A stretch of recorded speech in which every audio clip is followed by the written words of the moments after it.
चलिए, तो आज हम एक नया चैप्टर स्टार्ट करते हैं। ठीक है, चैप्टर का नाम है फंड फ्लो स्टेटमेंट। तो जो कॉस्ट एफएम आपका ग्रुप 2 का है, उसमें ये मान के चलो कि फंड फ्लो स्टेटमेंट का एक क्वेश्चन हर बार आपके पेपर में कंफर्म मतलब आने हैं। एक्चुअली है क्या कि आपका एफएम में एक चैप्टर है कैश फ्लो स्टेटमेंट और दूसरा है आपका फंड फ्लो स्टेटमेंट। इन दोनों में से किसी एक का क्वेश्चन आता है, लेकिन कंपनी अकाउंट में तो कंफर्म है कि कैश फ्लो स्टेटमेंट आएगा। एफएम में कभी फंड फ्लो स्टेटमेंट आते हैं और कभी क्या आएगा आपका कैश फ्लो आएगा। मींस दोनों में एक टॉपिक, दोनों में से कोई एक करना है। हाँ, तो आज की क्लास में जो करना है वो करना है फंड फ्लो स्टेटमेंट। राइट, तो सबसे पहले जब हम अकाउंट्स के पॉइंट ऑफ व्यू से बोले तो अकाउंट में टाइप ऑफ फ्लो कौन कौन से होते हैं। तो अकाउंट्स में या फाइनेंशियल मैनेजमेंट के पॉइंट ऑफ व्यू से 3 तरीके के फ्लो डिस्कस किए जाते हैं। एक होता है आपका इनकम फ्लो, दूसरा होता है आपका कैश फ्लो और तीसरा होता है आपका फंड फ्लो। फंड फ्लो, ठीक है, एक है इनकम फ्लो, एक है कैश फ्लो और तीसरा क्या आता है हमारे पास फंड फ्लो। इनकम में क्या फ्लो आया, इनकम का क्या फ्लो है, उसके लिए हम statement of profit and loss बनाते हैं। इसके लिए हम statement of profit and loss बनाते हैं, राइट, जिसको हम बोल सकते हैं प्रॉफिट एंड लॉस अकाउंट। इसमें हम प्रॉफिट एंड लॉस अकाउंट लेते हैं। और जो कैश फ्लो है, कैश फ्लो के लिए हम बनाते हैं cash flow statement. Cash flow के लिए हम बनाते हैं कैश फ्लो स्टेटमेंट। और जो फंड फ्लो है, फंड फ्लो के लिए हमारा बनता है फंड फ्लो स्टेटमेंट। ठीक है, अब सर ये जो आपका इनकम फ्लो होता है ये कंपनी अकाउंट में, मतलब प्रॉफिट लॉस अकाउंट आपको कंपनी अकाउंट में पढ़ना है और हर एक कंपनी को प्रॉफिट एंड लॉस अकाउंट बनाना क्या है, मैंडेटरी होता है। ये बनाना मैंडेटरी होता है। जितने भी टाइप की कंपनी है सब कंपनी को अपने फाइनेंशियल स्टेटमेंट में प्रॉफिट एंड लॉस अकाउंट को इंक्लूड करना पड़ेगा। कैश फ्लो स्टेटमेंट जो है ये लिस्टेड कंपनी के लिए मैंडेटरी होता है। मैंडेटरी फॉर लिस्टेड कंपनी, मतलब इनके शेयर स्टॉक एक्सचेंज में क्या है, लिस्टेड है, उनके लिए कंपलसरी है। ठीक है, ये जो फंड फ्लो स्टेटमेंट है सर ये मैंडेटरी नहीं है, ये मैंडेटरी नहीं है और नॉर्मली कंपनी अपने फाइनेंशियल स्टेटमेंट में फंड फ्लो स्टेटमेंट को इंक्लूड नहीं करती है। लेकिन फंड फ्लो स्टेटमेंट जो है वो कंपनी की स्ट्रेंथ और वीकनेस को समझने के लिए बहुत इंपॉर्टेंट टूल होता है। ओके, तो ऑल्दो ये बनाना मैंडेटरी नहीं है, बट इंटरनल जो मोटिव होते हैं कंपनी के, जो कंपनी को खुद को अपनी स्ट्रेंथ और वीकनेस जाननी है, तो रेशियो के साथ में फंड फ्लो का भी यूज किया जाता है। ओके, तो ये मैंडेटरी होंगे। कैश फ्लो आपके एफएम का पार्ट भी है और कंपनी अकाउंट में भी पढ़ना है। ये सिर्फ एफएम में है तो ये तो सिर्फ आप कंपनी अकाउंट में पढ़ोगे। तो आज की इस क्लास में सबसे पहले हमें पढ़ना है फंड फ्लो क्या चीज होती है। तो वही पहले इसका जो थ्योरी है उसको पहले देखेंगे और थ्योरेटिकल पार्ट कवर करने के बाद धीरे धीरे इसका जो प्रैक्टिकल पार्ट है फिर उस पर आएंगे। चलिए, तो यहाँ से आगे बढ़ते हैं।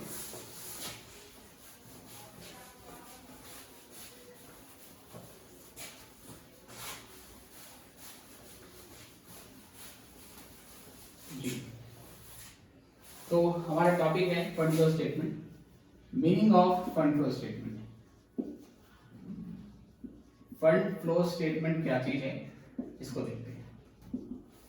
ठीक है, अब देखो इसमें 2 शब्द हैं, इसमें एक है फंड। तो फंड फ्लो में फंड का मतलब है वर्किंग कैपिटल। फंड का मतलब है वर्किंग कैपिटल।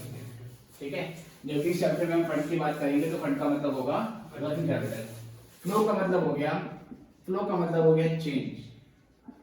ठीक है, तो वर्किंग कैपिटल में क्या चेंज हुआ, वर्किंग कैपिटल कहां से आती है और वर्किंग कैपिटल कहां जाती है, इसको दिखाने वाला जो स्टेटमेंट होता है उसको क्या बोलेंगे, फंड फ्लो स्टेटमेंट।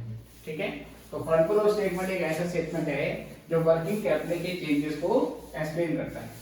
ठीक है, तो fund flow statement is that statement which analyzes flow of या बोलेंगे change of flow of or change in change in working capital, change in working capital. It explains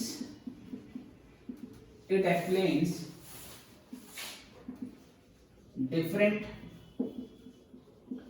sources and application का मतलब क्या है यहाँ पर? Utilization of working capital. ये बताएगा वर्किंग कैपिटल कहाँ से आई और वर्किंग कैपिटल कहाँ पर हमने यूटिलाइज कर ली।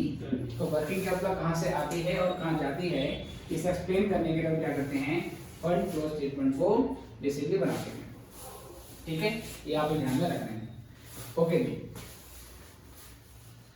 Fund flow statement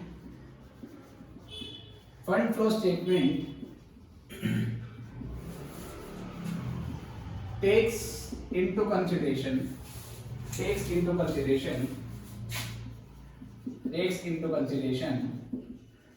only those transactions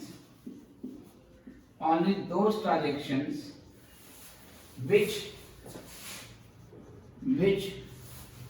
brings a change in working capital। Fund flow statement केवल उन्हीं ट्रांजैक्शन को कंसीडर करता है जिन ट्रांजैक्शन से क्या होता है, जिन ट्रांजैक्शन से वर्किंग कैपिटल में चेंज आता है या जिन ट्रांजैक्शन से वर्किंग कैपिटल का फ्लो होता है। है ना, या तो वर्किंग कैपिटल जो है वो फ्लो करेगी इनवर्ड, मतलब वर्किंग कैपिटल आएगी हमारे पास या वर्किंग कैपिटल जाएगी। तो इनफ्लो भी हो सकता है और आउटफ्लो भी हो सकता है। तो फंड फ्लो स्टेटमेंट में केवल वही ट्रांजैक्शन लेंगे जिससे वर्किंग कैपिटल में चेंज आता है। वर्किंग कैपिटल क्या होती है? वर्किंग कैपिटल आपको पता है ये होती है current assets minus current liability, current assets minus current liability. ठीक है, अगर वर्किंग कैपिटल आपके पास आ रही है सर, अगर वर्किंग कैपिटल का इनफ्लो होता है तो इसको हम सोर्स बोलेंगे, और अगर वर्किंग कैपिटल का आउटफ्लो होता है तो इसको हम एप्लीकेशन बोलेंगे। ठीक है, तो जिस ट्रांजैक्शन में वर्किंग कैपिटल आती है जाती है, केवल वही ट्रांजैक्शन फंड फ्लो में इंक्लूड होती है। इतना नोट करेंगे, फिर आगे बढ़ते हैं यहाँ से।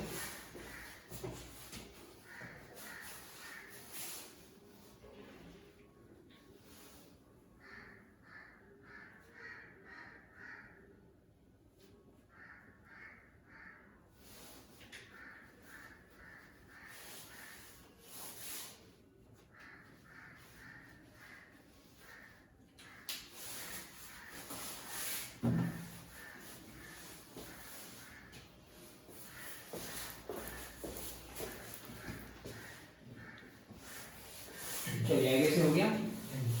तो मैंने बोला फंड फ्लो स्टेटमेंट में केवल वही ट्रांजैक्शन आएगी जिससे वर्किंग कैपिटल में चेंज होता है। अब हम कुछ ट्रांजैक्शन लेंगे, आपको समझाना है, समझना है कि ये ट्रांजैक्शन फंड फ्लो में रिकॉर्ड होगी या नहीं होगी, राइट। और अगर रिकॉर्ड होगी तो वो फंड का सोर्स माना जाएगा या एप्लीकेशन माना जाएगा। ठीक है, कुछ एग्जांपल लेते हैं। चलो एग्जांपल है, which of the following transactions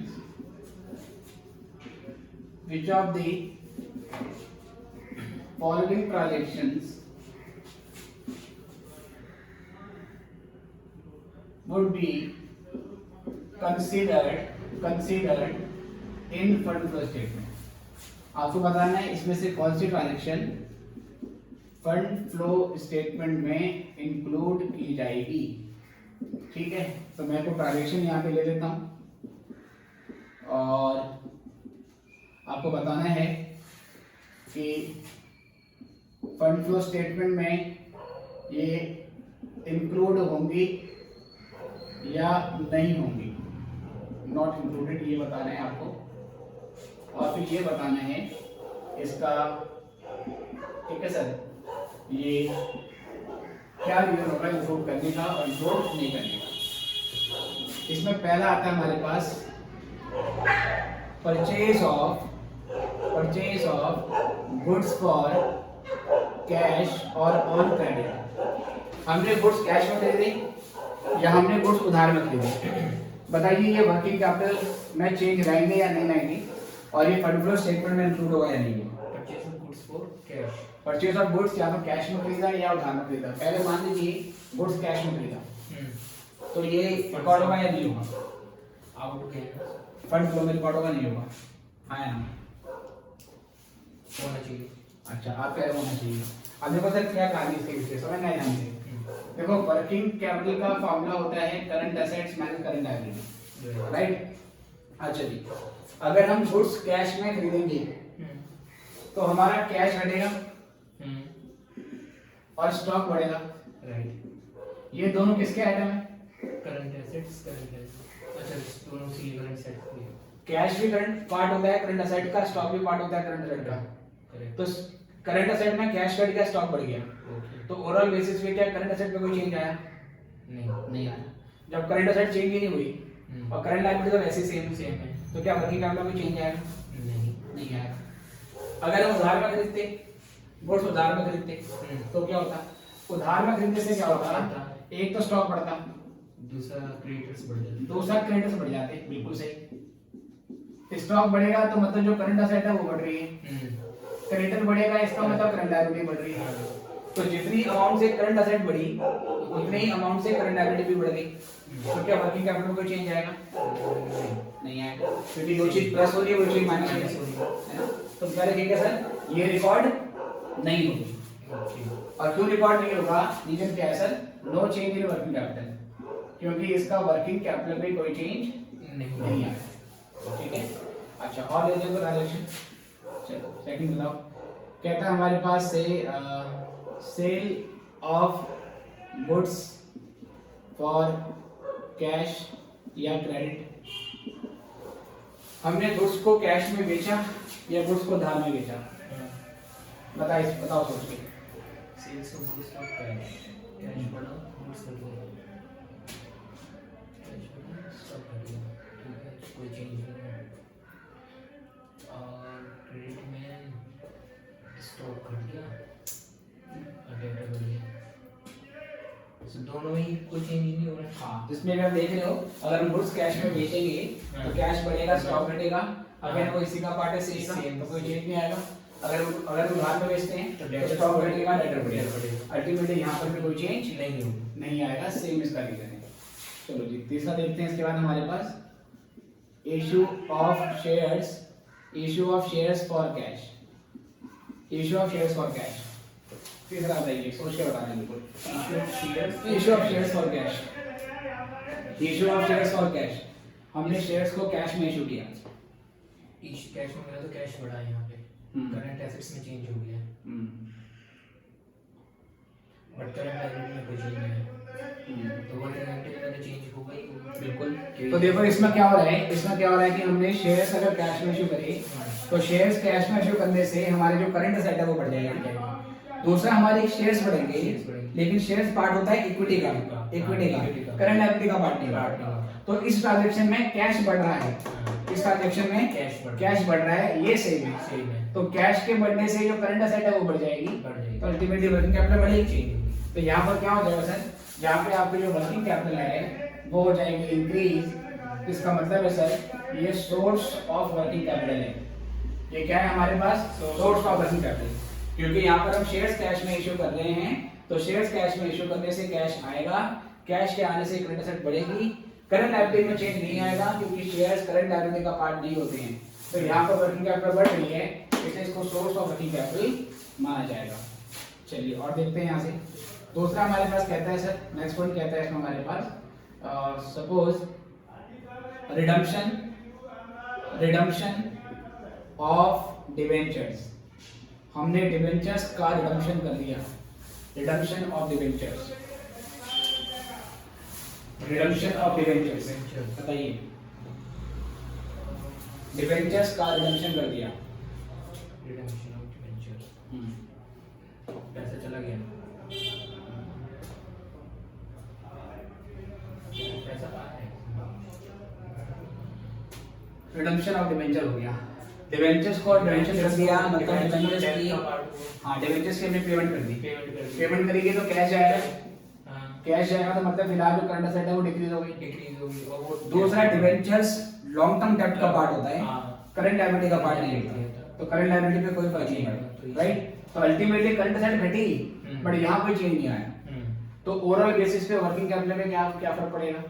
अगर ये घट जाता है और ये सेम है तो इसके आंसर में क्या फर्क पड़ेगा? एप्लीकेशन घटेगी। घटेगी। तो आप बोलोगे सर ये घट जाएगी, ये घट जाएगी, तो इसको मानेंगे डिक्रीज और इसको क्या बोलेंगे हम? एप्लीकेशन ऑफ वर्किंग कैपिटल बोलेंगे। ये वर्किंग कैपिटल का यूटिलाइजेशन होगा। चलिए और देखो उसके बाद कहता है sale of fix asset, sale of fix asset. हमने फिक्स असेट को सेल कर दिया बेटा, बताइए। फिक्स एसेट्स को सेल्स कर दो। हाँ sale of fix asset, fix assets का काफी मतलब कैश है, बट कैश में बेचा ये कैसे वो भी है? हाँ कैश, कैश में बेचा, चलो कैश कुछ ना बोला तो कैश मान लेते। तो कैश बढ़ रहा है यहाँ पे। हाँ। फिक्स एसेट करंट एसेट का पार्ट होता नहीं, बट कैश करंट एसेट का वैल्यू चेंज हो रहा है यहाँ पे भी। हाँ तो क्या होगा? डिक्रीज है, इंक्रीज, इंक्रीज हो रही है और यहाँ पे क्या बोलेंगे? Source of working. अगर हम असेट कैश में बेच देते हैं, कुछ नहीं बोला हो तो आपको कैश में मानना है, तो कैश में बेचने से जो करंट असेट है ये बढ़ जाएगी और दूसरी फिक्स असेट घटेगी, लेकिन फिक्स असेट तो इसका पार्ट होती नहीं है और ना इसका पार्ट होती है, तो यहाँ पर बस कैश आ रहा है ना, सीए बढ़ रही है, करंट लायबिलिटी आपकी सेम है। तो अल्टीमेटली इंपैक्ट क्या बनेगा? यहाँ पर आपकी वर्किंग कैपिटल इंक्रीज हो जाएगी और बेसिकली इसको क्या बोलेंगे हम? सोर्स ऑफ वर्किंग कैपिटल बोल देंगे। मैंने शॉर्ट में अपनी बार सोच लेती है।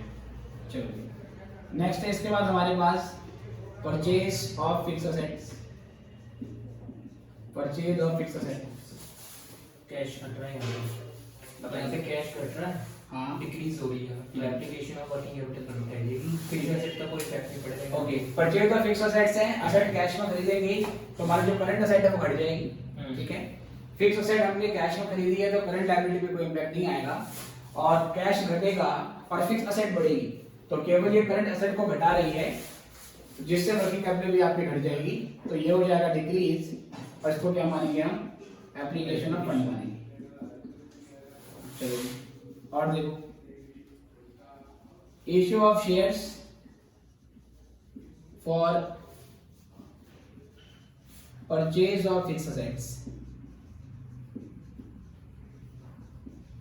Issue of shares for purchase of fix assets, बताइए। इसका कोई इम्पैक्ट नहीं आएगा, करंट एसेट्स में ग्रोथ ही नहीं आएगी। अगर हमने शेयर्स इशू करके एसेट खरीदी तो शेयर्स है पार्ट इक्विटी का और असेट्स फिक्स का पार्ट है नॉन करंट एसेट का, तो यहाँ पर एक्चुअली हमारे जो करंट एसेट है उस पर कोई चेंज नहीं आया और करंट लायबिलिटी पे कोई चेंज नहीं आया, क्योंकि यहाँ पर कोई चेंज नहीं आ रहा है तो यहाँ पर क्या होगा सर? No change. और जब कोई चेंज नहीं है, ठीक है, तो सर हम इसको यहाँ पे रिकॉर्ड नहीं करेंगे, no change in working capital. तो ये चीजें आपको यहाँ पे ध्यान से समझनी है। ऐसे अगर मैं कहता हूँ सपोज आपको issue of debentures, issue of debentures for purchase of goods, बताइए। Issue of debentures for purchase of goods, हमने गुड्स खरीदी और गुड्स इशू करने के बदले हमने डिबेंचर्स दे दी। यहाँ पे इफेक्ट होगा क्योंकि यहाँ स्टॉक इंक्रीज हो जाएगा और डिबेंचर आपका लॉन्ग टर्म डेट का पार्ट है, ठीक है। तो यहाँ पे अगर हम गुड्स खरीद रहे हैं तो गुड्स खरीदने से स्टॉक बढ़ेगा, इसका मतलब जो करंट असेट है वो आपकी बढ़ जाएगी।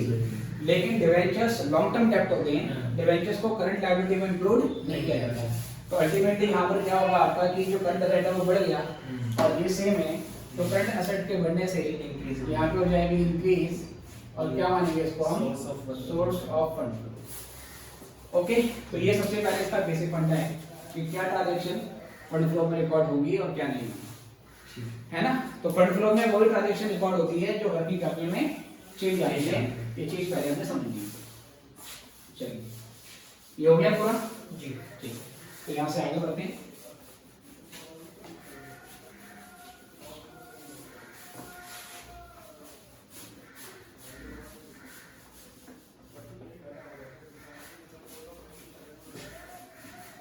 चलो जी,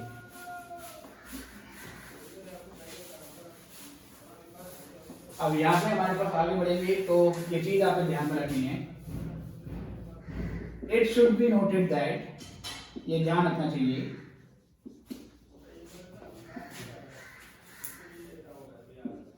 if a transaction takes place between a current and non-current item,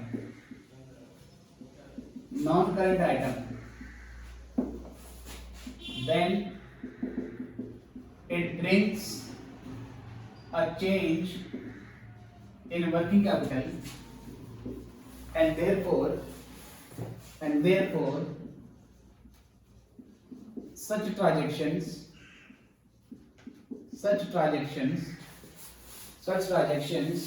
are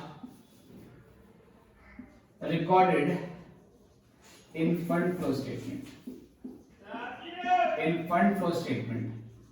अब इस बात को समझिए जरा, इस लाइन पे बिल्कुल आपको फोकस करना है. It should be noted that if a transaction take place between current and non current item, तो वो क्या होती है सर, फंड फ्लो स्टेटमेंट में रिकॉर्ड होती है. जैसे कि मान लीजिए ये बैलेंस शीट की लायबिलिटी साइड है और ये बैलेंस शीट की एसेट साइड है ना सर. अच्छा, लायबिलिटी में आपके पास सपोज आइटम है डेब्ट प्लस इक्विटी, जिसको मैं कैपिटल एम्प्लॉयड बोल सकता हूँ. दूसरा है करंट लायबिलिटी, और यहाँ इक्विटी में equity share capital, preference share capital, reserve surplus सारे इंक्लूड हो गए. ये मेरी करंट लायबिलिटी है. यहाँ पर मेरे पास नॉन करंट असेट्स है, और फिर ये क्या है मेरे पास करंट असेट्स है, और ये बैलेंस शीट मेरी टैली होगी. तो मान लीजिए मेरे बैलेंस शीट के आइटम की 4 डिवीजन है, ठीक है, ये है और ये है. ठीक है सर. अगर कोई ट्रांजैक्शन करंट लायबिलिटी और करंट असेट के आइटम के बीच हो रही है, सुना ध्यान से, कोई ट्रांजैक्शन ऐसी है जिसमें दोनों आइटम करंट है, मतलब या तो एक आइटम करंट असेट है, दूसरा करंट लायबिलिटी है ना, या दोनों आइटम करंट लायबिलिटी है, या दोनों आइटम क्या है, करंट असेट्स है, उससे वर्किंग कैपिटल में चेंज नहीं है. तो ये वाली जो ट्रांजैक्शन होती है सर, ये फंड फ्लो में रिकॉर्ड नहीं होती. ठीक है. अगर करंट लायबिलिटी और इसके बीच में कोई ट्रांजैक्शन होगी है ना, तो रिकॉर्ड होगी. करंट लायबिलिटी और इसमें कैसे ट्रांजैक्शन करती है, एग्जांपल ले लो. मान लो आपके क्रेडिटर्स थे है ना, 50,000 के आपके क्रेडिटर्स हैं, जिसके आने वाले 3-4 महीनों में आपने पेमेंट करनी है. उस 50,000 के क्रेडिटर्स को आप 50,000 के शेयर इशू कर देते हो है ना, तो करंट लायबिलिटी तो घटेगी, लेकिन शेयर कैपिटल क्या होगा आपका, बढ़ जाएगा. तो यहाँ पे करंट लायबिलिटी घट रही है, और मेरी वर्किंग कैपिटल क्या होती है, ये होती है मेरे पास ये माइनस ये है. तो अगर मैं अपने क्रेडिटर्स को शेयर इशू कर दूं, तो इससे मेरी करंट लायबिलिटी घटेगी, बट करंट असेट पे कोई फर्क नहीं पड़ेगा. तो ये ट्रांजैक्शन वर्किंग कैपिटल में चेंज लाएगी, तो ये वर्किंग कैपिटल में क्या करी जाएगी, रिकॉर्ड की जाएगी. अगर एक आइटम करंट है, जैसे करंट आइटम है, दूसरा आइटम नॉन करंट है, जैसे कि ये है, तो वो ट्रांजैक्शन फंड फ्लो में रिकॉर्ड होती है. दोनों आइटम जिनमें आपस में कोई ट्रांजैक्शन हो रहा है, दोनों करंट वाले आइटम होंगे तो रिकॉर्ड नहीं होता. ठीक है. या दोनों नॉन करंट वाले होंगे, दोनों नॉन करंट होंगे तो भी नहीं होगा. अगर मान लो ट्रांजैक्शन इसके बीच में हो रही है, तब भी कोई फर्क नहीं होगा. हमने फिक्स असेट खरीदी, उसको शेयर इशू कर दी, कोई फायदा नहीं. या फिक्स असेट खरीदी, उसको डिबेंचर इशू कर दी, कोई फायदा नहीं होगा ना. तो यहाँ पर भी क्या होगा सर, ये ट्रांजैक्शन भी फंड फ्लो में रिकॉर्ड नहीं होगा. अच्छा, अगर इसके और इसके बीच में कोई ट्रांजैक्शन होती है तो करंट लायबिलिटी और उसमें करंट एसेट्स होगी और नॉन करंट होगी लायबिलिटी, तो इफेक्ट होगा. तो होगा. अगर एक आइटम करंट है, दूसरा आइटम नॉन करंट है ना, ये आइटम क्या है, हमारे नॉन करंट वाले आइटम है, इसको सिंपली आप नॉन करंट आइटम बोल सकते हो. ये नॉन करंट लायबिलिटी है, और ये आपके लॉन्ग टर्म फंड इसमें आ जाते हैं सर, है ना. तो इसको आप नॉन करंट लायबिलिटी मान सकते हो, ये करंट के अलावा जो भी है. तो इसको इसके बीच में अगर ट्रांजैक्शन होगा तो सर वो तो रिकॉर्ड हो जाएगा, क्योंकि वर्किंग कैपिटल पे फर्क पड़ेगा. एग्जांपल क्या है सर, जैसे कि यहाँ पे स्टॉक है, स्टॉक खरीदा, बदले में शेयर खरीदा. ठीक है. चलो जी. अच्छा जी. अगर इसके और इसके बीच में कोई एंट्री होगी तो इफेक्ट पड़ेगा. अगर करंट लायबिलिटी और जो नॉन करंट असेट है उसके बीच में कोई सेटलमेंट होता है तो भी ऐसे होगा. फॉर एग्जांपल सपोज मान लीजिए कि आपके क्रेडिटर्स हैं 2 लाख रुपए के, आप उसको कैश पेमेंट ना करके उसे कोई फिक्स असेट दे दी कि भाई तो फर्नीचर ले जा हमारा, पॉसिबल है? तो यहाँ पे करंट लायबिलिटी घटेगी और ये घटेगी, बट करंट लायबिलिटी के घटने से सेल पे फर्क पड़ेगा तो इस पे चेंज आएगा, तो ये ट्रांजैक्शन भी क्या होगी सर, ये ट्रांजैक्शन भी रिकॉर्ड होगी। Okay, but it should be noted that if a transaction takes place between a current and non-current item, it brings a change in working capital and therefore such transactions are recorded in fund flow statement. अगर दोनों item current होंगे या दोनों item non current होंगे तो वो fund flow पर record नहीं होगी, हाँ है ना? अब एक नॉन करंट एसेट्स और एक करंट एसेट्स, हाँ, अगर इसके बीच में हो जाए तो बताओ, ये होगा, इनके बीच में हो रहा है तो रिकॉर्ड होगा, तो बिल्कुल हो जाएगा सर, तो ये भी रिकॉर्ड होगा। जैसे फिक्स असेट परचेज करी कैश में, तो कैश घटा मतलब सीए घटा और ये बढ़ गई, बट सीए के घटने से वर्किंग कैपिटल भी आपकी घट जाएगी, तो इसके बीच में भी लेन देन होगा तो भी रिकॉर्ड कर लेंगे। तो ये सबसे पहले इसका बेसिक फंडा है, क्योंकि इसके ऊपर एमसीक्यू क्वेश्चन आता है ना? एमसीक्यू क्वेश्चन आएगा कि which of the following would be considered as flow of fund, इनमें से कौन सा फ्लो ऑफ फंड होगा? फ्लो का मतलब या तो इनफ्लो होगा या आउटफ्लो होगा। अब उसमें पहला क्वेश्चन देता है sale of goods for cash, okay ठीक है। दूसरा बोलेगा आपको क्या नाम है, sale of goods on credit, C बोल देगा आपको बोथ, और डी बोल देगा आपको नन। ओके, अब बच्चा क्या समझता है यार कि फंड का मतलब कैश है, ओके है ना, कि हमने गुड्स कैश में बेचे हैं तो कैश आ रहा है, फंड आ रहा है, तो मतलब फंड फ्लो हो रहा है, तो वो ऑप्शन ए को टिक लगा देता है। पर भाई जब हम करंट असेट्स, जब हम गुड्स कैश में बेचेंगे तो गुड्स कैश में बेचने से स्टॉक बढ़ेगा और कैश घटेगा, दोनों सी के दो पार्ट हैं, तो प्लस माइनस जीरो हो गया, इसमें चेंज क्या है? कोई चेंज नहीं आया। उधार में भी अगर हम बेचते हैं तो डेटर बढ़ेगा, स्टॉक बढ़ेगा, कोई चेंज नहीं आएगा। सी ऑप्शन था आपका बोथ, डी था आपका नन, तो सही आंसर होगा नन। तो फंड को कैश नहीं मानना है, फंड का मतलब है वर्किंग कैपिटल। ओके, तो यहाँ से फिर से एक बात और लिख देते हैं, यहाँ पर इसी के नीचे नोट कर लेना, note if a transaction includes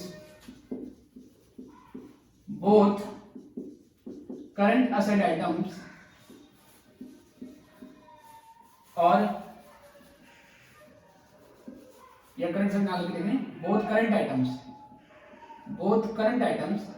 और चाहे वो दोनों करंट असेट्स हो या दोनों करंट लायबिलिटी हो, या एक करंट असेट्स हो एक क्या हो करंट लायबिलिटी हो। If a transaction include both current items, अगर एक ट्रांजैक्शन में दोनों के दोनों करंट आइटम्स हैं और बोथ नॉन करंट आइटम्स, दोनों के दोनों नॉन करंट आइटम हैं, then it does not affect working capital, इसका वर्किंग कैपिटल में कोई चेंज नहीं आता, and therefore it is not recorded in fund flow statement.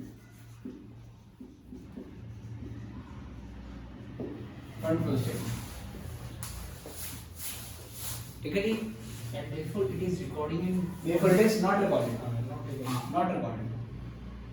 it is not recorded in fund flow statement, तो ये fund flow statement में record नहीं होगी, it is not recorded in fund flow statement। तो ये इसका बेसिक है, आई कैसे क्लियर है? Yes confirm. चलो अब यहाँ से आगे बढ़ेंगे।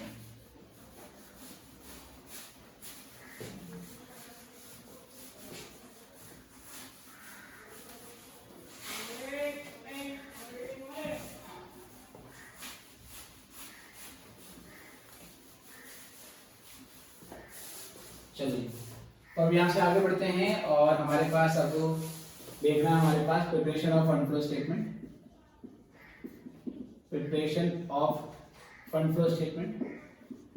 तो फंड फ्लो स्टेटमेंट में आपका क्या क्या बनता है? इसमें 3 चीज होती हैं। इसमें एक चीज होती है आपकी schedule of change in working capital, schedule of change in working capital, एक तो ये बनता है इसमें। दूसरा आपका बनता है calculation of fund from operation, calculation of fund from operation, fund from operation. और तीसरा आपके पास यहां से आता है statement showing sources and application of fund, statement showing sources and application of fund, that is इसी को ही बेसिकली हम थर्ड पार्ट में क्या बोलते हैं, फंड फ्लो स्टेटमेंट बोलते हैं। तो तीन चीजें हैं सर इसमें। सबसे पहले हम ये समझना है कि schedule of change in working capital क्या होता है, वो समझना है। फिर ये सीखेंगे calculation of fund from operation कैसे बनता है। इन दोनों को बनाने के बाद फिर आपका बनेगा statement showing sources and application of fund. और सही मायनों में जो एक थर्ड पार्ट है इसी को फंड फ्लो स्टेटमेंट बोलते हैं। लेकिन इसमें जो डेटा होता है फंड फ्लो स्टेटमेंट में, मतलब पार्ट नंबर 3 में जो डेटा होता है उसमें कुछ वैल्यू फर्स्ट और सेकंड से आपको डिराइव करनी होती है ना। कुछ आइटम तो इसके लिए सीधे दिए होते हैं, कुछ वैल्यू आपको यहाँ से और यहाँ से निकालनी होती है, राइट। तो पहले हम ये सीखेंगे schedule of change in working capital कैसे करते हैं। चलिए, कितना क्लियर है? डन। तो अब हम सीखेंगे कि schedule of change in working capital किस तरीके से बनाया जाता है। चलो देखो, तो schedule of change in working capital, schedule of change in working capital, ठीक है सर। कैसे बनता है इसका फॉर्मेट देखेंगे, पर्टिकुलर्स, उसके बाद फिर एब्सोल्यूट अमाउंट, और फिर यहां पर हम लिखेंगे change in working capital, change in working capital. इसमें दो बैलेंस लेंगे सर हम, एक तो प्रीवियस ईयर का बैलेंस लेंगे, या प्रीवियस बैलेंस ना लेके लिखो ओपनिंग बैलेंस जो करंट ईयर की बिल्डिंग में है, और फिर यहाँ पे लिखो क्लोजिंग बैलेंस, है ना, जो करंट ईयर के एंड में है। चलो ये सारी फिगर रुपीस में है। फिर यहाँ पर वर्किंग कैपिटल में या तो इंक्रीज और फिर वर्किंग कैपिटल में डिक्रीज। चलो इसमें ध्यान से देखना है आपको। सबसे पहले यहाँ पे लिखेंगे पार्ट नंबर ए और लिखेंगे करंट एसेट्स। करंट एसेट के जितने भी आइटम हैं वो सारे आइटम आपको यहाँ पे दे देंगे, है ना। कौन कौन से आइटम है सर? इसमें आएगा आपका कैश इन हैंड या कैश एट बैंक, स्टॉक, उसके बाद debtors, prepaid expenses, accrued income, etcetera etcetera. जितने भी करंट एसेट के आइटम हैं वो सारे लिए हैं, ठीक है। कैसे बनेगा देखो, मान लो कैश इन हैंड का ओपनिंग बैलेंस 30,000 था, ठीक है, ये केवल मतलब समझने के लिए 30,000 था, और क्लोजिंग बैलेंस हो गया इसका 35,000। तो बताओ इंक्रीज या डिक्रीज? ओपनिंग बैलेंस 30 इंक्रीज हो रहा है। हाँ, मतलब वर्किंग कैपिटल के पॉइंट ऑफ व्यू से सोचना है आपको। वर्किंग कैपिटल वही चीज है CA minus CA, working capital है सीए माइनस सीए। अगर कैश बढ़ गया है तो मतलब करंट एसेट बढ़ गई है, करंट एसेट के बढ़ने से वर्किंग कैपिटल बढ़ेगी, तो 5,000 रुपए यहाँ इंक्रीज में डाल देंगे। ऐसे मान लो स्टॉक है, सपोज मान लो कि ये आपका 50,000 था और अब सपोज ये 41,000 हो गया, तो ज्यादा तो 49 डिक्रीज हो गया 9,000, क्योंकि अगर करंट एसेट डिक्रीज होगी तो वर्किंग कैपिटल क्या हो जाएगी? डिक्रीज। ऐसे आपको दिया होगा, ये फिगर बस मैं केवल आपको समझाने के लिए कर रहा हूँ जी। इसके बाद फिर ये करने के बाद इसका टोटल आ जाएगा मेरे पास, ये होगा total of current assets, right. Okay चलो जी, अब यहाँ से फिर उसके बाद अब करंट लायबिलिटी ले लो, करंट लायबिलिटी के आइटम ले लो। करंट लायबिलिटी में आपके जो आइटम है वो कौन कौन से नाम से देखने हैं? मान लो इसमें आते हैं आपके क्रेडिटर्स, बिल्कुल ठीक, बिल्स पेबल, बैंक ओवरड्राफ्ट। ऐसे अगर यहाँ बीआर होता तो वो यहाँ पर आ जाता बिल रिसीवेबल। उसके बाद bank overdraft, outstanding outstanding expenses, short term loans, है ना, बैंक ओवरड्राफ्ट और आउटस्टैंडिंग एक्सपेंसेस, मान लो 4 आइटम दे देते हैं, एक्सेट्रा एक्सेट्रा। इसमें देखना जरा, मान लो कि हमारे क्रेडिटर्स सपोज 17,000 थे, अब 20,000 हो गए, 17,000 से 20,000 बढ़ गए। इंक्रीज हो गई 3,000 से। नहीं, अब सुनो ध्यान से, क्रेडिटर 17 से 20,000 हो गए, 3,000 से बढ़ गई, करंट लायबिलिटी बढ़ गई, करंट लायबिलिटी बढ़ेगी तो वर्किंग कैपिटल बढ़ेगी या घटेगी?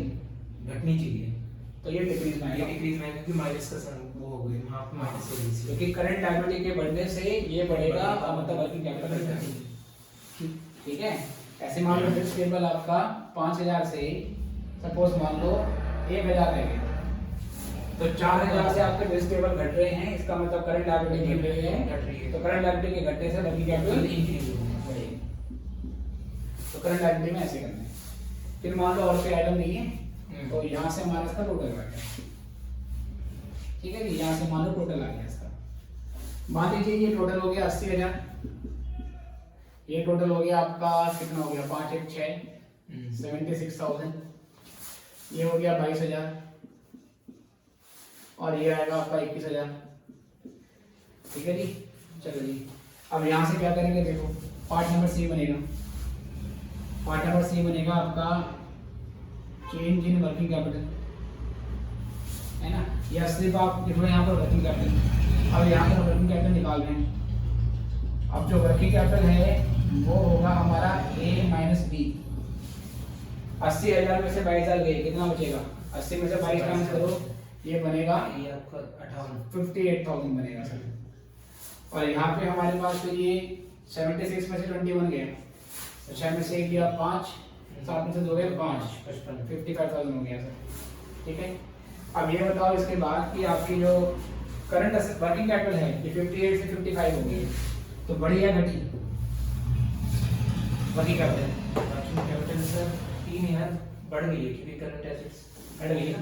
अच्छा हाँ, ओपनिंग बैलेंस और वो आ गया, सिंपल है ना, तो यहाँ पे लिखेंगे हम decrease in working capital, opening और उसका हो गया current assets, decrease in working capital कितना सर, वर्किंग कैपिटल में यहाँ पे हमारे पास 3,000 की कमी आई है, ये 3,000 हमारी बैलेंसिंग फिगर है, बैलेंसिंग फिगर आ गई, ये यहाँ डाल दो, इसको टैली कर लो, ये हो गया 58 और ये भी हो गया आपका 58। अब इसका भी करेंगे टोटल, और 3 की जहाँ कमी है वहाँ डाल देंगे, ये 5,000 कितना हो रहा है 9, और इधर 9 3 12, तो यहाँ 12,000 है, तो यहाँ भी 12 डालेंगे, तो 3 का डिफरेंस यहाँ भी आ गया, यहाँ पे आ जाएगा बैलेंसिंग फिगर। ठीक है, तो एक बिल्कुल सिंपल सा स्टेटमेंट है, इसमें हम क्या करते हैं, करंट एसेट और जो करंट लायबिलिटी का आइटम हमको दे देते हैं, और वहां से वर्किंग कैपिटल का इंक्रीज या डिक्रीज निकल के आता है। फॉर्मेट ही रहेगा, फॉरवर्ड ही रहेगा, बिल्कुल आराम से नोट कर लेंगे।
देखो इसको आराम से फिर आगे बढ़ेंगे।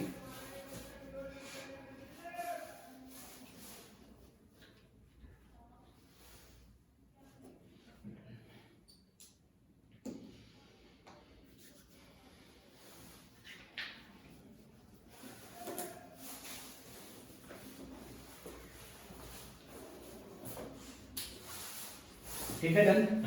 एग्जाम में तो वैसे भी अभी फॉरवर्ड तो मैटर ज़्यादा करता नहीं है, क्योंकि हमें सिर्फ क्या होगा कि भाई एग्जाम होगा हमारा ऑनलाइन, तो बस हमें ये पूछेगा बताओ वर्किंग कैपिटल में चेंज कितना होगा। अच्छा, तो सिंपली क्या करोगे, करंट असेट के सारे आइटम जोड़ लो, है ना, मतलब करंट पहले ओपनिंग में करंट असेट्स में से जो करंट लायबिलिटी है उसको माइनस कर दो, फिर closing current asset, closing current liability, उसका डिफरेंस निकाल दो सीधे। आपसे ये पूछेगा what would be the change in working capital, option देगा आपको 3000 डिक्रीज, 3000 इंक्रीज, 6000 इंक्रीज, 6000 डिक्रीज।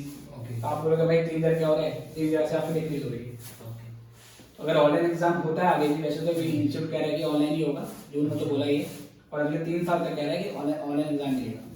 तो वैसे तो ये फॉर्मेट मैटर नहीं करता, बट फिर भी कल को एग्जाम पास करने के बाद कंपनी में जॉब में देखोगे तो वहाँ फंड फ्लो बनते हैं, इसलिए आपको ये आना चाहिए कि क्या इसका एक्चुअल फॉर्मेट होता है। ओके, तो जब क्वेश्चन सॉल्व करेंगे, क्वेश्चन तो पूरा फॉर्मेट के हिसाब से करना है, ओके, और एग्जामिनेशन में फिर जितनी इन्फॉर्मेशन पूछी है उसको शॉर्ट में सॉल्व करेंगे, शॉर्ट है ना। तो एग्जाम वाले क्वेश्चन की प्रैक्टिस हम करेंगे once syllabus is over. Okay, syllabus पूरा होने के बाद फिर ऑनलाइन बोर्ड के लिए कैसे आपको प्रिपेयर करना है वो भी आपको क्लास में पूरे तरीके से बताया जाएगा। चलो, तो अब यहाँ से ये बन गया हमारा वर्किंग कैपिटल, और यहाँ से एक खास बात आपको समझ में आनी है।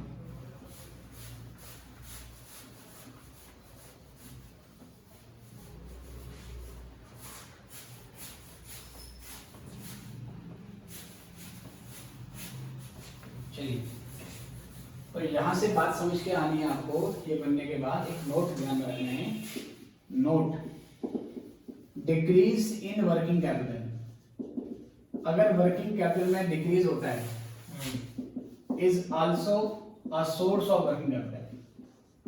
अगर वर्किंग कैपिटल में डिक्रीज होता है तो उसको भी हम सोर्स मानते हैं किसका, वर्किंग कैपिटल का।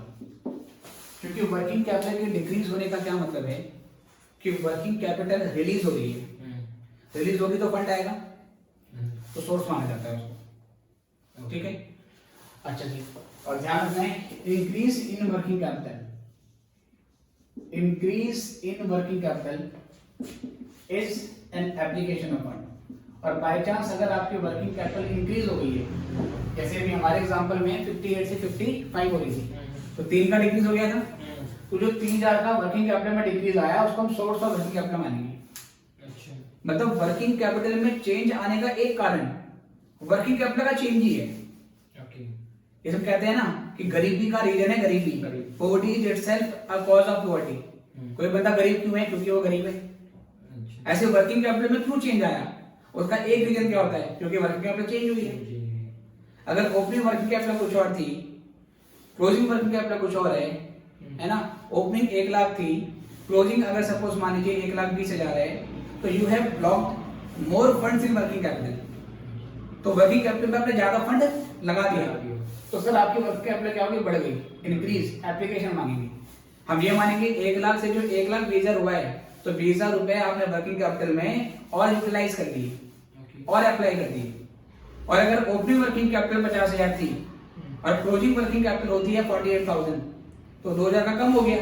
इसका मतलब अब आप कम वर्किंग कैपिटल कैरी करते हो, तो 2,000 रुपए के फंड आपके रिलीज हो जाते हैं जो ओपनिंग वर्किंग कैपिटल में ब्लॉक थे, ठीक है।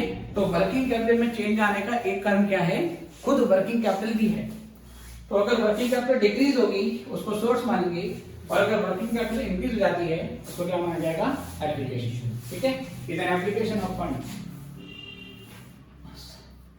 An application of working capital, या बोलो source of fund and application of तो फंड। इसमें इनफ्लो हमारा सोर्स ऑफ कैपिटल का, हाँ, सोर्स मतलब इनफ्लो, सोर्स मतलब इनफ्लो, Inflow। तो वो डिक्रीज इन वर्किंग कैपिटल दिया जाएगा। हाँ, मतलब अगर वर्किंग कैपिटल चेंज हो रही है, ओपनिंग क्लोजिंग बैलेंस, तो उसके डिक्रीज को सोर्स सोर्स ऑफ मानते हैं। और अगर ओपनिंग क्लोजिंग बैलेंस इंक्रीज हो गया तो उसके इंक्रीज को एप्लीकेशन। तो उसका मींस ये भी होता है कि आउटफ्लो होगी वर्किंग। हाँ, बिल्कुल। इसको भी नोट करो, फिर आगे बढ़ते हैं।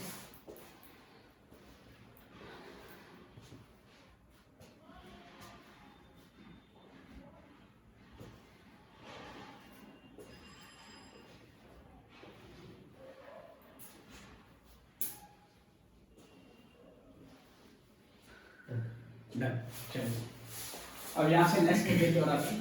तो एक पॉइंट तो ये हो गया हमारे पास।